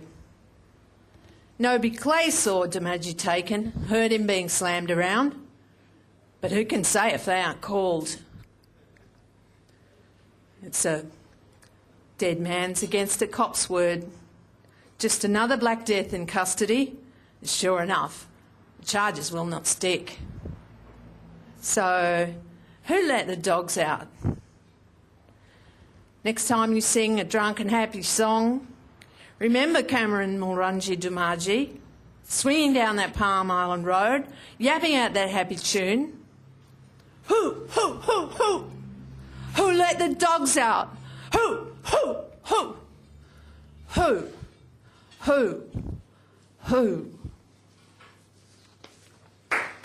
This is a poem about some of the small tragedies that surround us, mostly without our being aware of it. This is called Domestic Incident. The sky is an ironic blank. The liquid amber sways alert. A bird in the hand is frightened, probably hurt. The gate strains sarcastically upon its rusty hinge.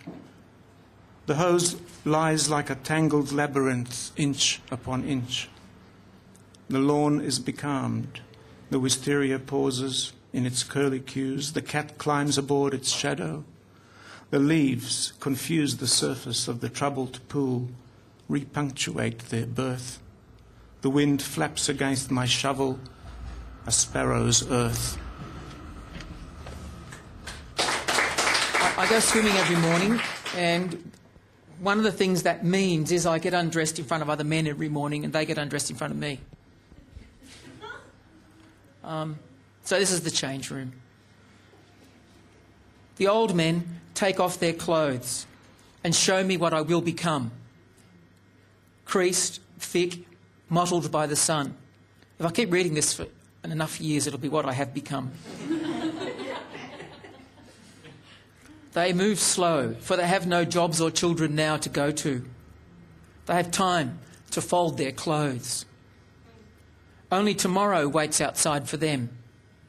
Their towels are thin. They don't trail flippers to the blue and heated pool.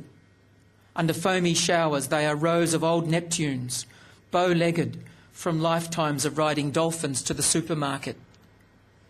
Their briny seawall flesh falls, loose as memory. They could tell me who invented the horse, how to be careless enough to be sent to war, and what it might cost, whether love will always end in loss. The shoes their purple sea-snail toes go in are clean, expensive things. Every movement is a recitation, every man a lost and salty king.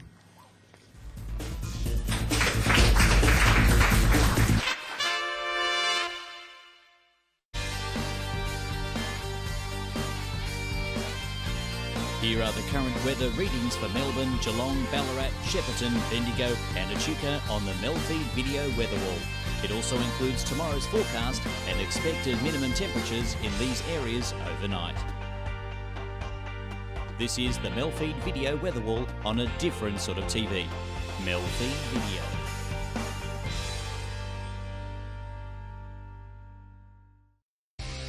Playing the 80s on Air FM 88.0. Hi, this is Darren McAlane from Air FM Drive. Join me from 3 to 6 p.m.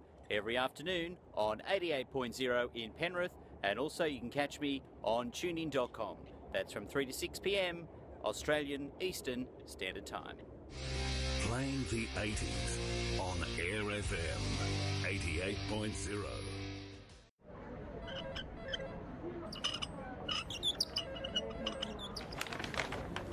Yeah. This is exactly what happened last time. Oh, look, I can't believe they're not running in. I'm trying. Good morning. Thank you. Okay. Can you believe he works here with us? But did you hear about what he did last week? Yeah. Oh my god. Oh, hang on, he's coming. Hey. Hi. Okay, you got two. Thank you. Okay. Hey, look at him. That guy's a freak. Can you believe it? He won gold in the 100. Legend.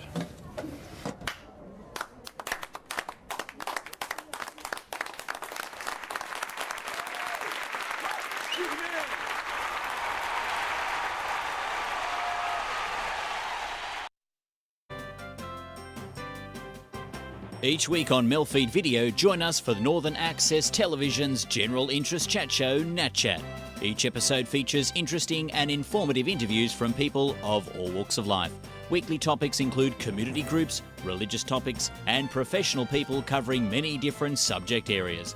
That's NAT Chat every Monday night at 8 p.m. here on MELfeed Video.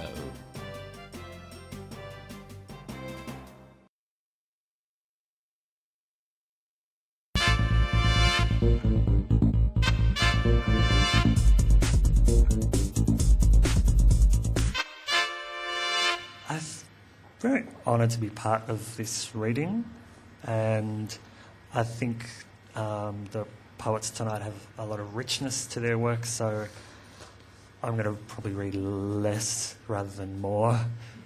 You know what it's like. So this last poem doesn't have a title, but it's, I guess all I can tell you is it's sort of set in Coburg, where I live, and it's dedicated to the man that runs the local nut store. So this is for Yusuf. The market ushers us all into roles and scripts that the years don't change. Customers seagulling around him, Yusuf dreams of change. The ginger is shriveled and soft with neglect. Other tables buckle with olives and beans as the seasons, with our desires, change. We approach with our lists and the emptiness of our hands, buy Iranian dates, swap stories to know we're not alone in facing change. Every second Thursday is the worst. Every one of them gives me a 50. He takes the note, keeps talking, in no rush to get them their change. He knows how many almonds make up a kilo and the name of each untamable toddler. I hold my son too tight, but how can I change? The thing about my ex is it's undiagnosed. She's there behind his eyes, rugged up in front of the TV, where only the channels change. He pauses over the mixed nuts, seeing something move which isn't there, while cashews, lentils, tahini and figs can still be tasted. Why change? Stooped Greek women, tired mothers with toddlers, and this poet, we all succumb. Each kernel is a world of imperceptible change. Thank you for listening. Daylight. Daylight. Easy without words, books or any thought of them, with sounds going through it. Birds too. And traffic. It's open for business, and it wants to be everywhere at once and on everything, like an advertising campaign for a new American chain. A man in white shoes, red pants, with a bright yellow backpack over a blue hooded jacket, takes his paint box self through this daylight, as though still walking himself to preschool this late in life. Pink roses falling apart watch him from across the street. And my self-loathing is now small enough to keep in a pocket like a set of keys that give me weight and a place to unlock later. Time curls its tail through the day and flicks electricity into millions of dark skulls. If it isn't a miracle, it is at least an accident happening in front of enthralled eyes. When you are away from me, I plan the next thing I will say to you.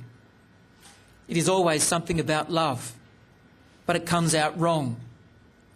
We can't get smart by wanting to. We can't even learn it without being comedians at it. We'll be smart the second time round, but so far nothing has felt like the second time round. I will say something about love anyway and touch you just there like cats do in passing. The ghost music of the mind is the hand. A woman sings Bach, and I can barely believe that physics makes this possible. Daylight finds the rose and drenches it in itself, rushes into it. I have all the time in the world now to plan what I will say to you. I will say what the trees say when they shake themselves, a long syllable waving through us. Who knows what words might happen then between us? We will shake ourselves like the trees do, loosening the air around us. A woman in a brown jacket and a grey cap answers her small child's questions as they walk towards the train station. I do not know what the questions are, but I am sure they will never be answered twice. Do not ask me a question. Questions are never satisfied just to pass the time. Your blue eyes will close tonight beside me. Your arm, like an answer, will be skin cool across my ribs, and our knees will fit together like books do on shelves and trees do in forests. The sand of daylight will be blown away, and we will be under the sea again. It is always something about love. Our dark skulls will be filled with imagined daylight. Mr. Sum hears rumours. There is a rumour that Mr. Sum is unwell. Don't believe it. Mr. Sum has never been better, and he knows it, or of course thinks he knows it. In fact, Mr. Sum is so well he has been enjoying the rumours of his illness. For one has to be healthy to laugh at death, or so he reasons, knowing, however, that this is spurious, that the dying are equally adept at irony, more adept. But he has been relishing these stories with a necromancer's delight, a voyeur's consummate pleasure. Mr. Sum has long prided himself on his health. He absorbs reports of shootings and atrocities with a knowing half-grimace. He witnesses the pornography of television commercials with a philosophical half-smile. He visits asylums and institutions with a wise half-shake of the head. He reads the newspapers, all of them, and the glossy news magazines with a resigned half-sigh. He notes how much more colour is used in the printing of newspapers these days. He gives thanks each night and every morning, looks forward to the next report, happy with a half-twinkle in his eye that it may launch another rumour he can allow time to deny. For Mr. Sum knows that time will vindicate him, that time will always vindicate those who are well, even though a half of him knows the unwell earn an equal vindication, perhaps a greater. It is then that he momentarily envies those who suffer, though he quickly dismisses such a lapse as a symptom, and this can unsettle him, for Mr. Sum prides himself. And Mr. Sum knows that time prides itself on waiting for no one, least of all, thinks Mr. Sum with pride, least of all those who perpetrate feeble rumours about the passing of time.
RSPCA, for all creatures, great and small. So how have things been going?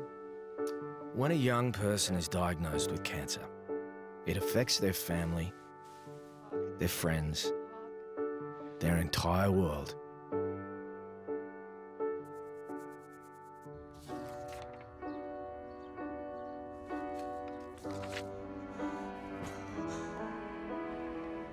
Red Kite supports young people with cancer and those around them in real ways. Yeah, hi, it's Michael. Yeah, I'm at the hospital. We rely on your generosity to make a positive difference in the lives of thousands of families every year.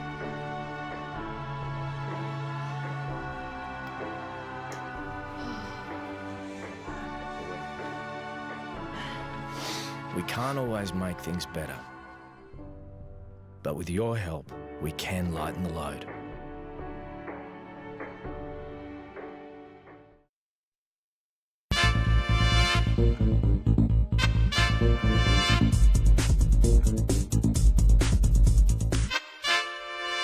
This is called Once We Crossed the Equator. Once we crossed the equator, we understood that we could never turn back. For all the seabirds were flowing in the opposite direction, and the disturbance we created in the air and on the water was always behind us. The sea, an endless terrain of low peaks and ranges, flowing, falling, rising, until snow broke out on their crests, the breeze awash with a strange, exhausted vibrancy, the motors throbbing below us, a dull obligato, the portholes clear and free of reflections, for the sun too was behind us. And if not behind us, then asleep somewhere behind the clouds with their fantastical topography, through which glimmers of naive colour remotely whispered. When we crossed into the tropics, the light changed, and suddenly the vessel's surfaces, its polished timbers and quaint panelling took on a novel sheen. Peculiar images appeared, at first faint effigies of memories we had not yet dreamed, then gradually colours and curves that intoxicated the more we attached our hungry gaze to their geography. And we knew we would need to possess them, and we knew we never could, because the seabirds and the clouds and the engine's low insistence told us so. As we crossed into the polar regions, we discovered we could no longer discern the birds. The water became mere ripples, like the breath of a sleeping infant. The air had lifted and the clouds assumed a snowy radiance. It was colder here, of course, but there were rumours that the sun was expected, that the mechanical hum would be stilled, that the brittle ice flowing, falling, rising around us until the pieces joined and fused into each other would slowly melt and sink amid all the other prophecies of our past. And we could proceed in silence, unencumbered by dreams and imaginings, our horizon shining and almost touchable beyond our vessel's lengthening shadow towards the equator. I'll finish off with a natural history of cats. I'd like to be a nature poet, but I don't know enough about nature really to write much about it. But the wildlife that's closest to my life is cats, of several different varieties. Below us, at the end of the valley, the zoo's great lions outstare their flies, sicken themselves with the stink of themselves, make themselves perfect images of the criminal killers children know them to be. What are they remembering? How did they get here?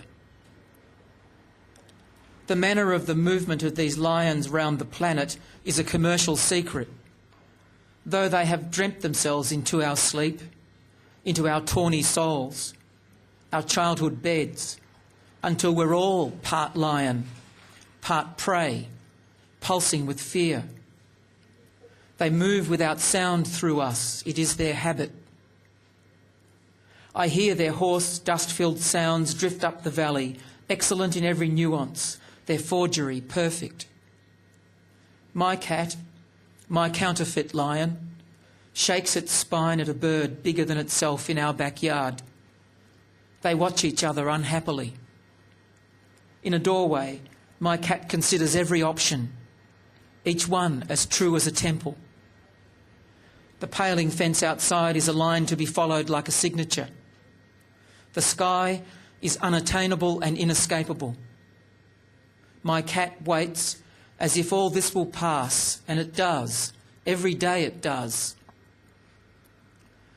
Lion jaws yawn out bubbles of Africa late in the unending afternoon. Gawking families are distant fly-buzzed flickers in their half-minds, meaty, soft as cubs. What are the lions protecting? What thoughts, what blood, what locked drawer, what knowledge. The tiger in the Darjeeling Zoo is monstrous, and in its eye a monstrous mountain capped in ice. The tiger knows and flings up its head with knowing. Its jaw snaps down.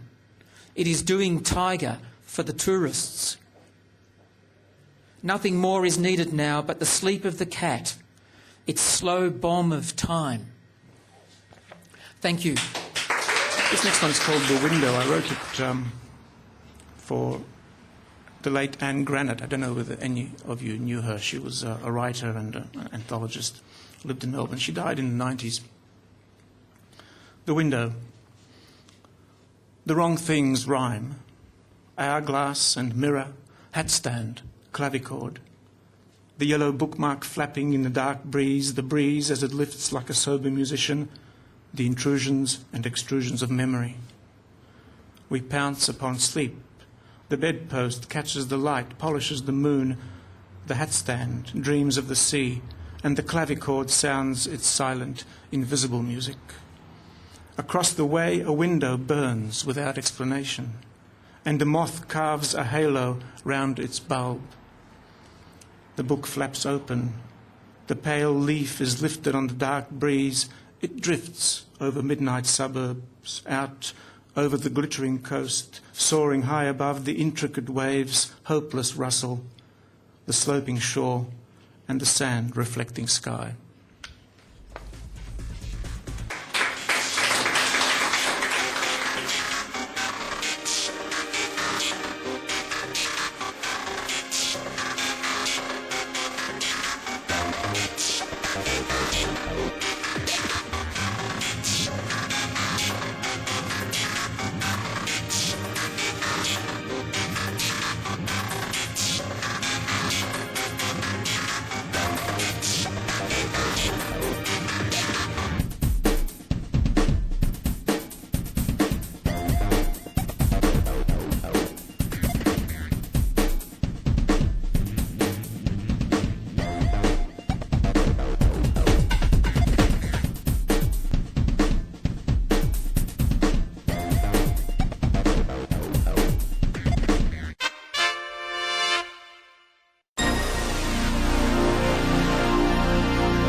Coming up next is 15 fabulous minutes, and that will be followed by the last program for the night, Transports of Distant Delight, which is a repeat series. And just a reminder that if you're wondering where the CEC report has got to, unfortunately we can't bring you the CEC report on MELfeed anymore due to some copyright issues that have regularly occurred with that program, mainly due to inserts from Channel 9, which Channel 9 for some reason won't let us show on MELfeed without causing our stream to be taken down. So for that reason, the CEC report is no longer shown on MELfeed video. We do apologise for that, but if you do want to see the episodes of that series week by week, you can watch that on ccost.com.au and go to their YouTube channel, and you'll see the CEC report week by week at that website. So we do apologise for unfortunately having to scrap the CEC report on MELfeed, but you can still see it on YouTube week by week. And funnily enough, when the CEC was playing these clips from Channel 9, they don't have any problems, but when we show it, for some reason, they always red flag us. So you can't really guess what's going to happen, can you? But anyway, so have a good Christmas, because this is the last broadcast before Christmas, obviously, and we'll see you again for New Year's Eve next week.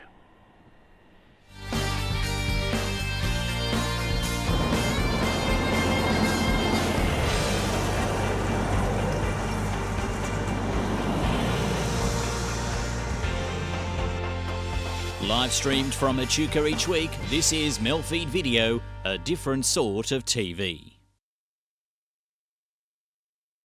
Here on 15 Fabulous Minutes, we love fashion, and tonight's no excuse because tonight at the Metro is the Fringe Fashion Festival. So let's take it away.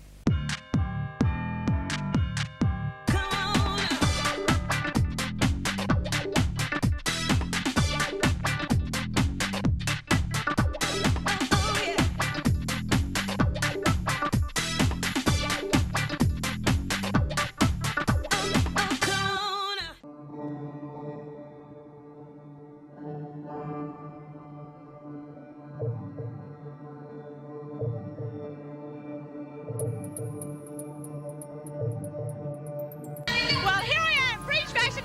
Now, where's that Steve?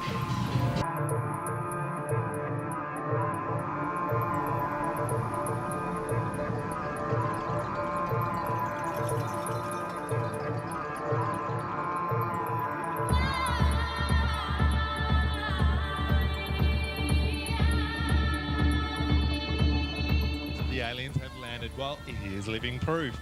You're absolutely cyberpunk out of this world. Too much, maybe. No, this is actually like this costume is representing like the modern woman. It's a mixture of Helen of Troy from Greek mythology, plus with the play that we're doing later on this week, Faust. So she's kind of like a cyborg, you know, hard-ass bitch, I suppose. You know, no one messes with her. Look at her. I know, because one move of your shoulder and you're just going to knock me out. Yeah, wide load, you know, like look coming through. But Go on, do it anyway. I know you want to. How awkward is it to wear this? Uncomfortable? so uncomfortable. It really puts me into character actually, because by the time I'm on stage, I've got these huge long nails and these like really big boots that will like put Ace really to shame. And by the time I'm on stage, I'm so like in pain. So yeah, it kind of gives more inspiration for the character I'm playing. Pandemonium reigns here backstage. Incredible. And I think what we've got here is a purple people eater. I'm not 100% sure. Excuse me, madam. What would you be? I'm security, and you better watch what you say. I don't have my pass. Out. Now, what category are you in? This is for uniform. The designer is Arwen.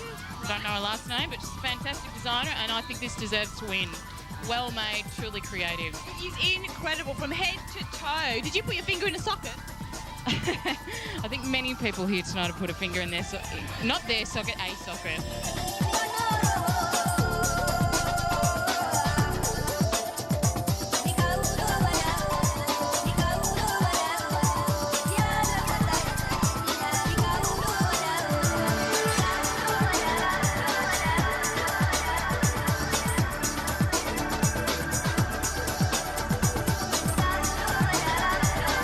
Well, Scotty's still holding his breath and he's still turning purple. You've got the full outfit on? I certainly have, sir. And how uncomfortable is this? Believe it or not, it's not uncomfortable at all. It's quite ravishing. Don't you ever like feel like you've got an itch right here and you just gotta want to scratch it? And watch me pull a rabbit out of my hat. It's like kind of Mr. Peabody. It doesn't really itch at all. You're kind of thinking of the crowd's reaction, and that's all you want to think about, not the itches. Well, there you go. There's a comedian everywhere.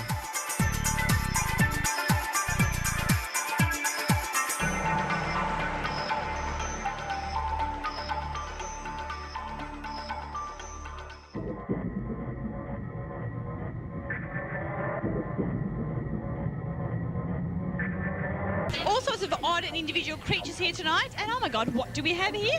Hello, how are you? Very good, thank you. So you've got a couple of things hanging off your face there. What exactly are they? It's a bit of a Oscar Wilde inspiration, I think. And Oscar Wilde, yeah. Yeah, okay. Now, where's the inspiration? I don't quite get it. Well, it's for later on in the Mr. Peacock section. Okay. Yeah. Ah, Mr. Peacock. You're playing Dandy. Did you feel fine and dandy tonight? Oh, I do feel fun of Dandy, thank you very I feel much. like a bit of an idiot. Yes, pretty much, with AstroTurf on my face, but hey. Okay. So what are you doing to make that little beard grow there? Well, stick a hell of a lot of rubber cement, I think. Otherwise, you need to blow your nose. Yeah, no.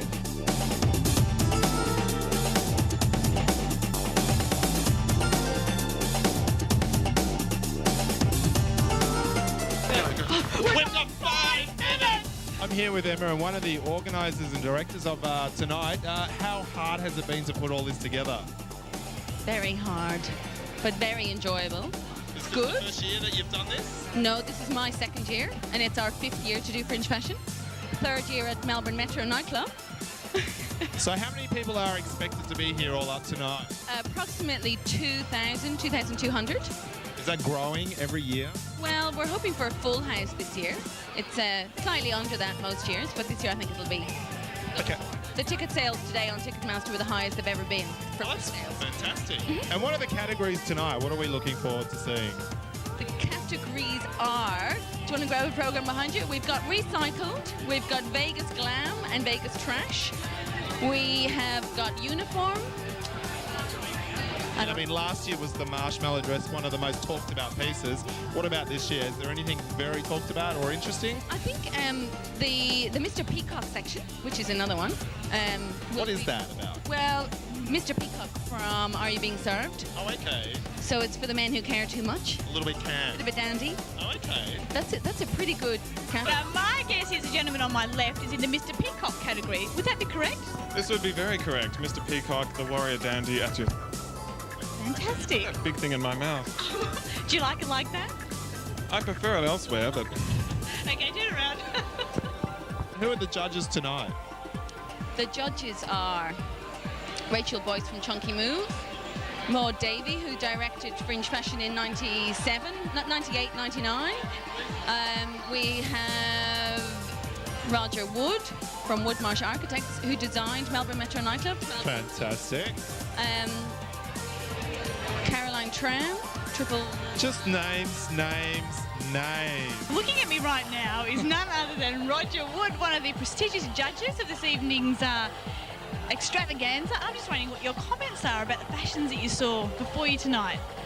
The thing I like about the fashion tonight is that it's confident and courageous and inventive and isn't prescribed like the sort of the Vogue world would have you prescribe it. It's not about magazine stuff. It's like music. It's new and it's fresh and it's risky and it's sort of ergonomically doubtful at the same time. But I find that refreshing. It's quite interesting how it's ironic that at the same time we have the Sydney Fashion Week on. It was on last week, and yet this week we have quite a juxtaposition, sort of the two ends of the spectrum with fashion. I think it's a juxtaposition. I don't think it's ironic. One's driven by enormous amounts of money. The other's driven by creativity, inventiveness and courage. And there's a big difference. And once you go into the mainstream, you're corporatized. What we're seeing tonight is a freedom that is quite unusual and should be supported, and passionately so. So would you have any tips for those designers out there from tonight who will end up in the corporate world of how maybe they can maintain their creativity and their individuality? My advice would be have a life and be confident, enjoy what you do, push the boundaries and just get on with it. In a nutshell, we've got 4 minutes! The thing is, it's getting a bit crazy back here. It's getting all exciting and everybody's doing the finishing touches. What's your little outfit tonight? Oh, there's a designer over there. There's the designer. Why aren't you wearing your own outfit? No, can I just take this for a second? Yeah. Yes. Always the way. Influence, lots of bright colours. That's supposed to be a Chinese lantern down there. How long does it take to create something like this? About a month. One whole month? Every night, every day for 2 weeks of the holidays. Yeah. Is fashion something where you want to go to? Yes, but maybe not this category. I just want to do children's wear, maybe. Children's wear. Well, I can see a little kitty in that one. We got 3 minutes! This girl looks like she needs a hand. Oh, excuse me, do you need a hand? You think you've already got one there? What's this design here? You've got 2. Where's the other one? It's on her butt. There you go. That is sexual harassment, unless it's a female hand. So who was the designer? Looks fantastic. I designed it myself. You designed it yourself, and so you are? My name's Oslam, and I'm a student at RMIT Textiles, Brunswick. And so you're a student now, but where are you looking at going in the future? I have no idea. I'll just see how things go, I guess.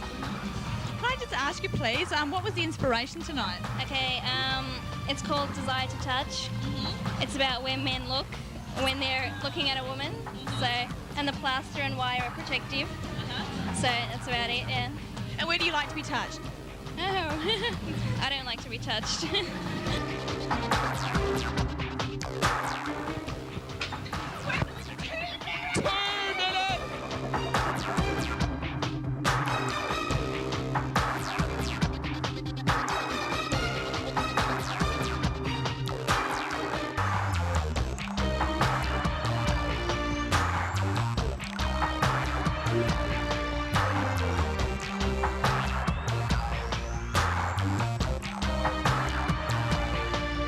How do you feel? A bit vulnerable at the moment with that bee in your head?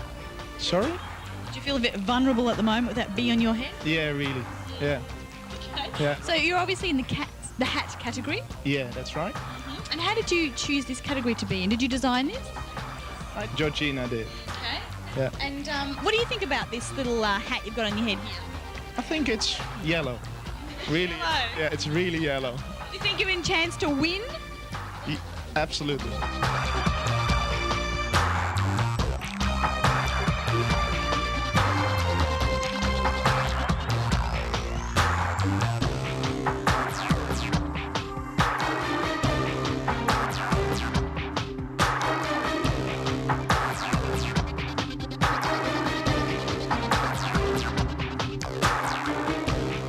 It's getting a little bit crazy here, so stay tuned. Lots more madness coming right up after the break. I'll just blow you up there. What is in here? I think it's that UV glowing stuff that you find in glow sticks.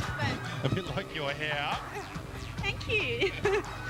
Looking fabulous. Wear it. Fantastic. So keep watching. Excuse me. Do you have your Met ticket on you, please? Yeah, I do. What's your little contraption here? You're actually in the, must be the recyclable. I'm in recycle. And what did you recycle besides 101 Met ticket? Out of plastic, it's a jelly packet.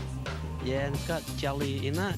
And yeah, and I save it, the plastic, and make a pen out of it. Sounds delicious. And are those tickets actually being used? Yeah, it's been used. It's all my journey. Okay, you can go through now. Wow, it's a fright. A total hair-raising experience out here. How are you? Fine, thanks. And which category are you in? Recycled. Really? Now, what are you wearing that's been recycled? It's more the idea that's been recycled. It's a metal breastplate with... Can you see that? Not right now. Yeah, you'll have to see it later. Delayed gratification, something worth waiting for. It's a recycled idea from a 50s band. Yeah. Right, we'll look forward to seeing you out on the stage then, strutting your stuff.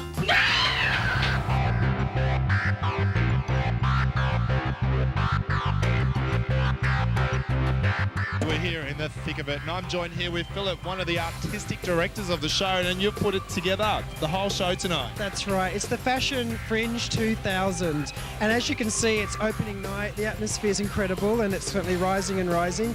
Nonetheless, it's an incredible event this year, and what it's going to separate it is they're going live to Tokyo. Fantastic. How did you do that one? Going live anywhere is pretty hard, huh? So what we decided to do is going to do some research, and I sussed out Company in Space. That's Melbourne's, and none less Australian's, leading multimedia company. And it takes a lot of technology, as we know, to go live. Now, why did you choose Tokyo of all destinations and not, say, somewhere like London or Paris? Where else would you go but Tokyo? If you want new media and what's going on, state-of-the-art, 2000, or what it should look like as we approach the millennium, then I went to Tokyo. Shoulder hair, that's a new one. What happened here?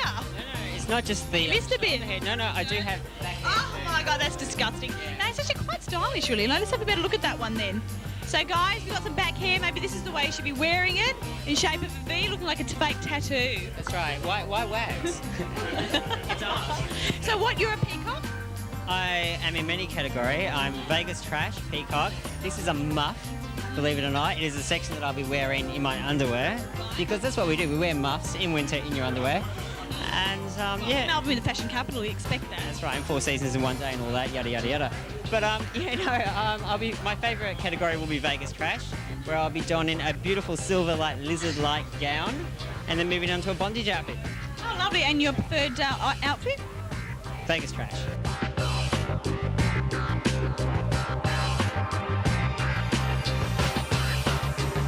How are you? Thanks.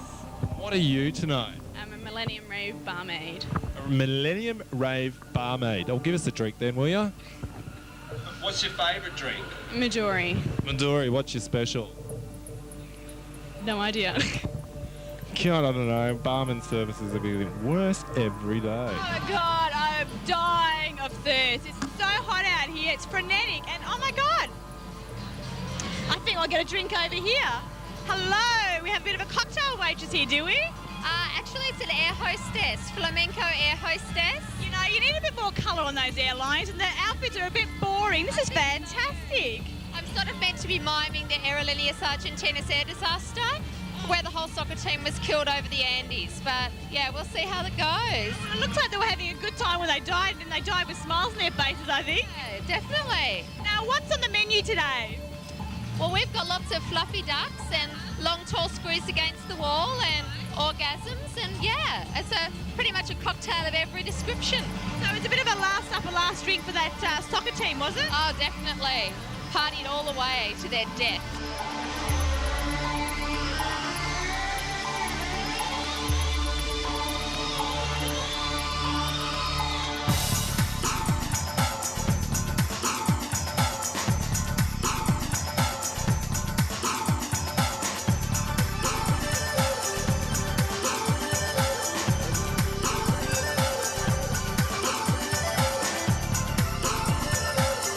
Moving right along, we're going to come out this way. We've got this bizarre creature here. And what are you, besides very tall? A praying mantis. A praying mantis. And what are you going to be praying on? Some luck. Some what? Luck. Luck. And did you make this creation yourself? No. No. Who's your designer? Nadia.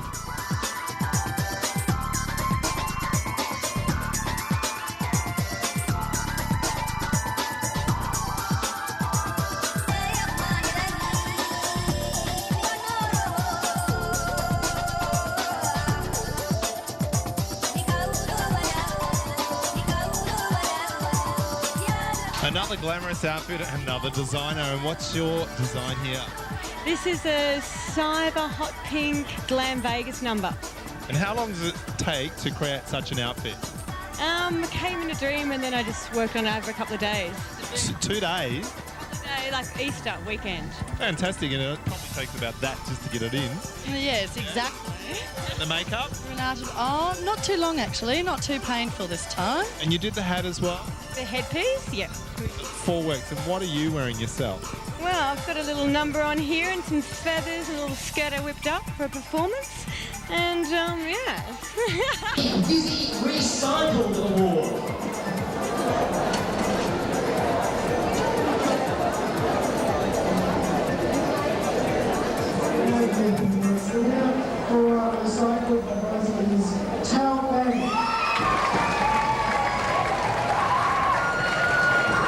Oh, congratulations, you've won the recyclable prize here. This outfit is actually made of rubber bands. Yeah. How many did it take to make this creation? I wasn't counting, but roughly. How many boxes did you go through? Bags. Probably about 6 or 7 bags, 500 grams of rubber bands. And how long does it take to make such an award-winning creation here? Oh, a couple of months. Yeah. So. Drag it on. Yeah. And how does it feel to wear something like this? It's actually very comfortable, very firm fitting, really good. And gives to the body, there's a lot of stretch in there. Yeah. Is this your first time here at Fringe? Yeah, my first time I entered.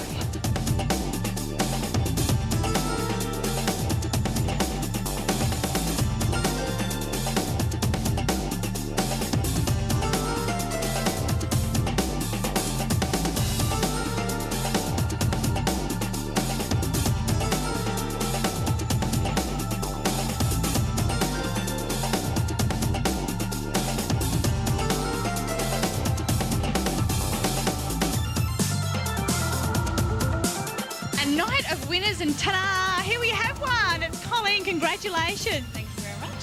So how does it feel to be the winner of Trans Global? Big thrill. It was a big surprise, but there was a lot of work put in, so I'm glad that it was rewarded. And how are you going to celebrate? Probably a bit of sleep and prepare for work tomorrow, which is a sad, sad story. Ah, reality bites. Oh well. Unfortunately so.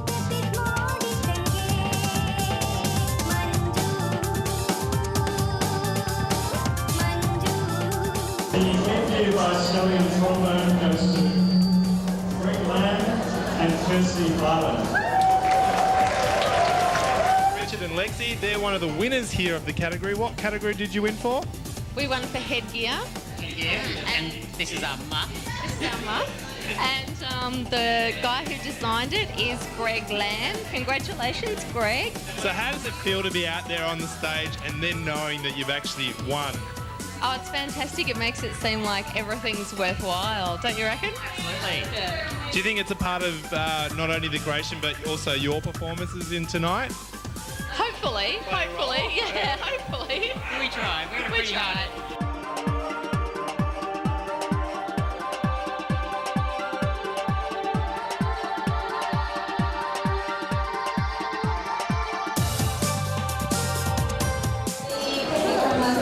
Award is Salwa Yassin.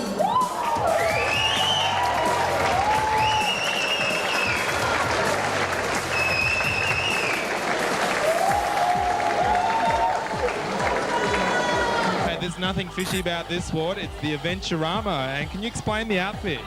Well, it's like a blue PVC fish dress, and then I had a lovely handmade net over my head. How does it actually feel to be out there living this creation? It's fabulous. I wish I could do it again. I wish I could stay longer out there as well, because it was really short, but it was really, really, really fun. Short and sweet, but you are a winner and you've got the outfit on. And is this one you're going to take home and wear yourself? I wish I could, but I'm afraid I have to give it back to the designer. Winners all round, Misty Vegas Glam. Congratulations. Thank you. So, what was your inspiration? I didn't really have much inspiration, but I went to a fashion show one day, and on the seat that I sat down, it said reserved for media, so I took the sign, and then I was just drawing it, and I just did it like that, and I just thought, oh, that's cool. And Misty, you were here last year, and last year you were a model, but this year, of course, you're a designer. How did you find it? Do you think I wear my hair like this? Fair enough, yeah, good point. Misty, how did you find last year's event compared to this year? Last year, it was a sort of a very warm-up event, there wasn't that much extremity in the makeup and hair. This year they've gone a bit more feral with the looks. So I've noticed. Yeah, so we didn't really have much say in the hair and makeup, but I was really happy with how it turned out. What about the amount of nudity this year? It was quite shocking, wasn't it? It was quite amazing. No, it's all in the name of fashion. I don't think it's any at all pornographic. I mean, at Fringe, anything's acceptable.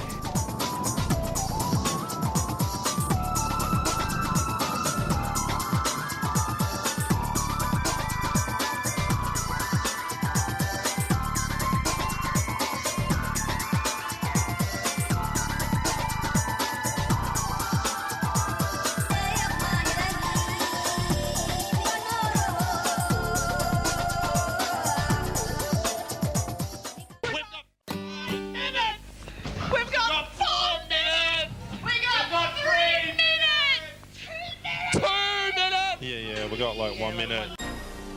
I didn't think this could happen in Toowoomba. And then I saw it on TV that night. It really opened my eyes. Whenever the community comes to us and says we need your help, we do whatever we can to assist. It is a great feeling to be able to help your neighbours, to be able to help your community. Each Lions member and each Lions club in different parts of the country, we're totally different. But we have core values that are the same. They remain the same for any Lions member and any Lions club anywhere in not just Australia but around the world. Anything that you can think of that you want to do and support and help, Lions are doing it right now somewhere in this world. I think Lions need to tell their story. They need to let people know the amazing things that they do. The three major streams that we have in Lions are the community service that we do for the public, health and medical research, and the disaster relief. We're out there to help people. If you love helping people, get out and help them. Join the Lions Club.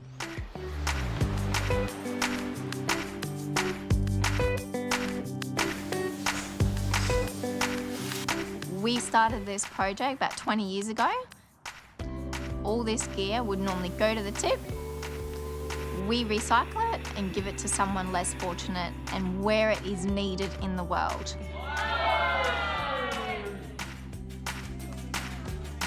Being a Lion here in Australia means that I can make a difference to my community. But most importantly, it's inspiring other people to get out and be part of their community and make it a safer and a much happier and better place to live.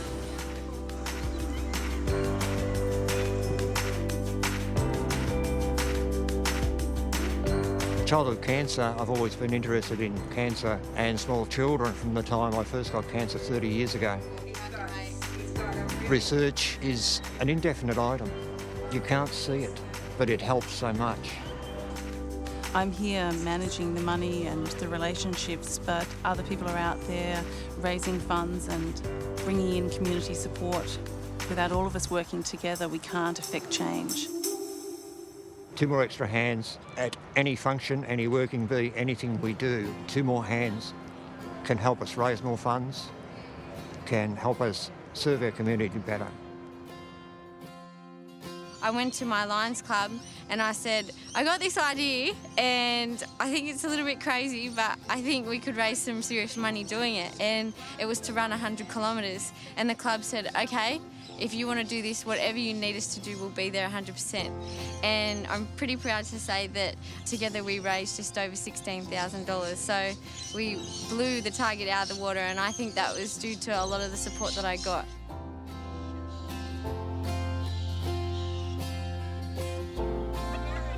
Through my leadership training and all that, I've learned about thinking global, acting local, and Lions Club is definitely that kind of thing. They act within their communities, but the money that they raise can often end up in any corner of the world.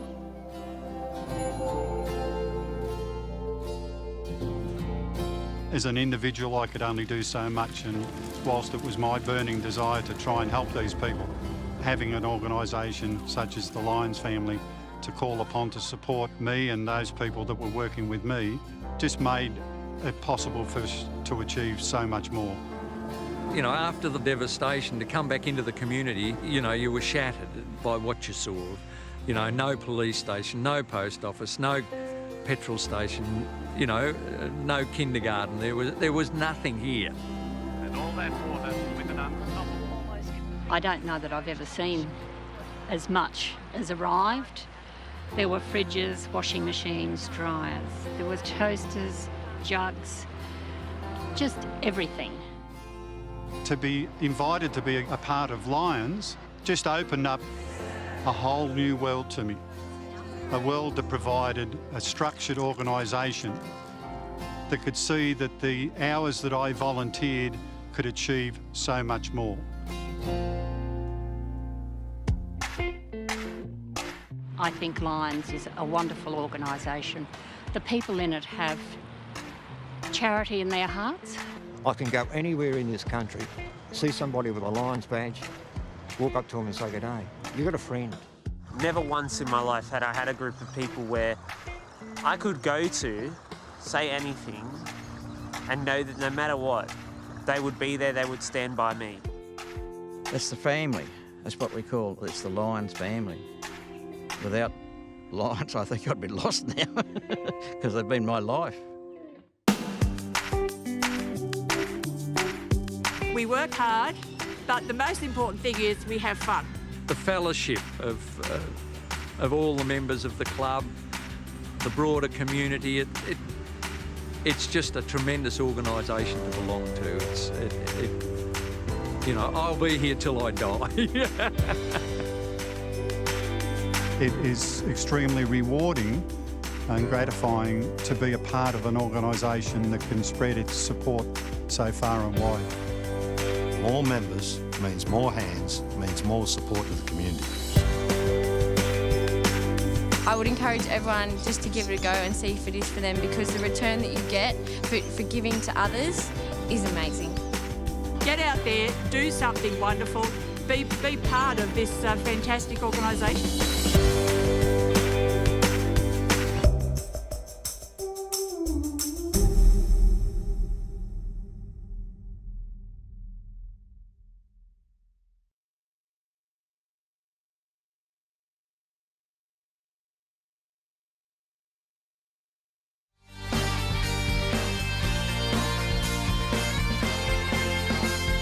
multi-faith and interfaith is all part of harmony in diversity. Every Monday night at 9.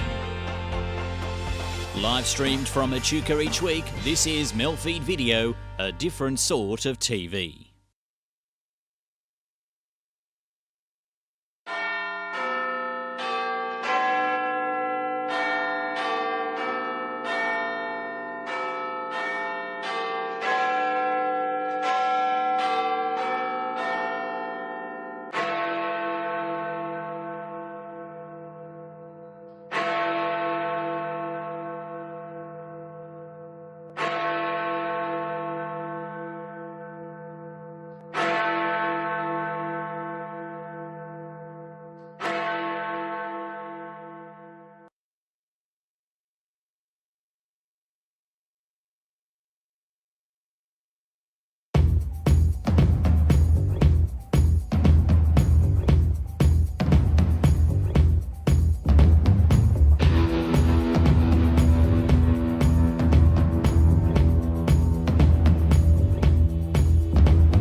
They say there's a chance I could die in a car crash, maybe even from heart disease, maybe even skin cancer. I could die in a work-related accident, or I could die in a fight. The fact is, the biggest cause of death for men in my age group is suicide. Please don't let this happen to me. You can do something. Lifeline believes that suicide is mostly preventable. Help us save lives. Find out what you can do at lifeline.org.au.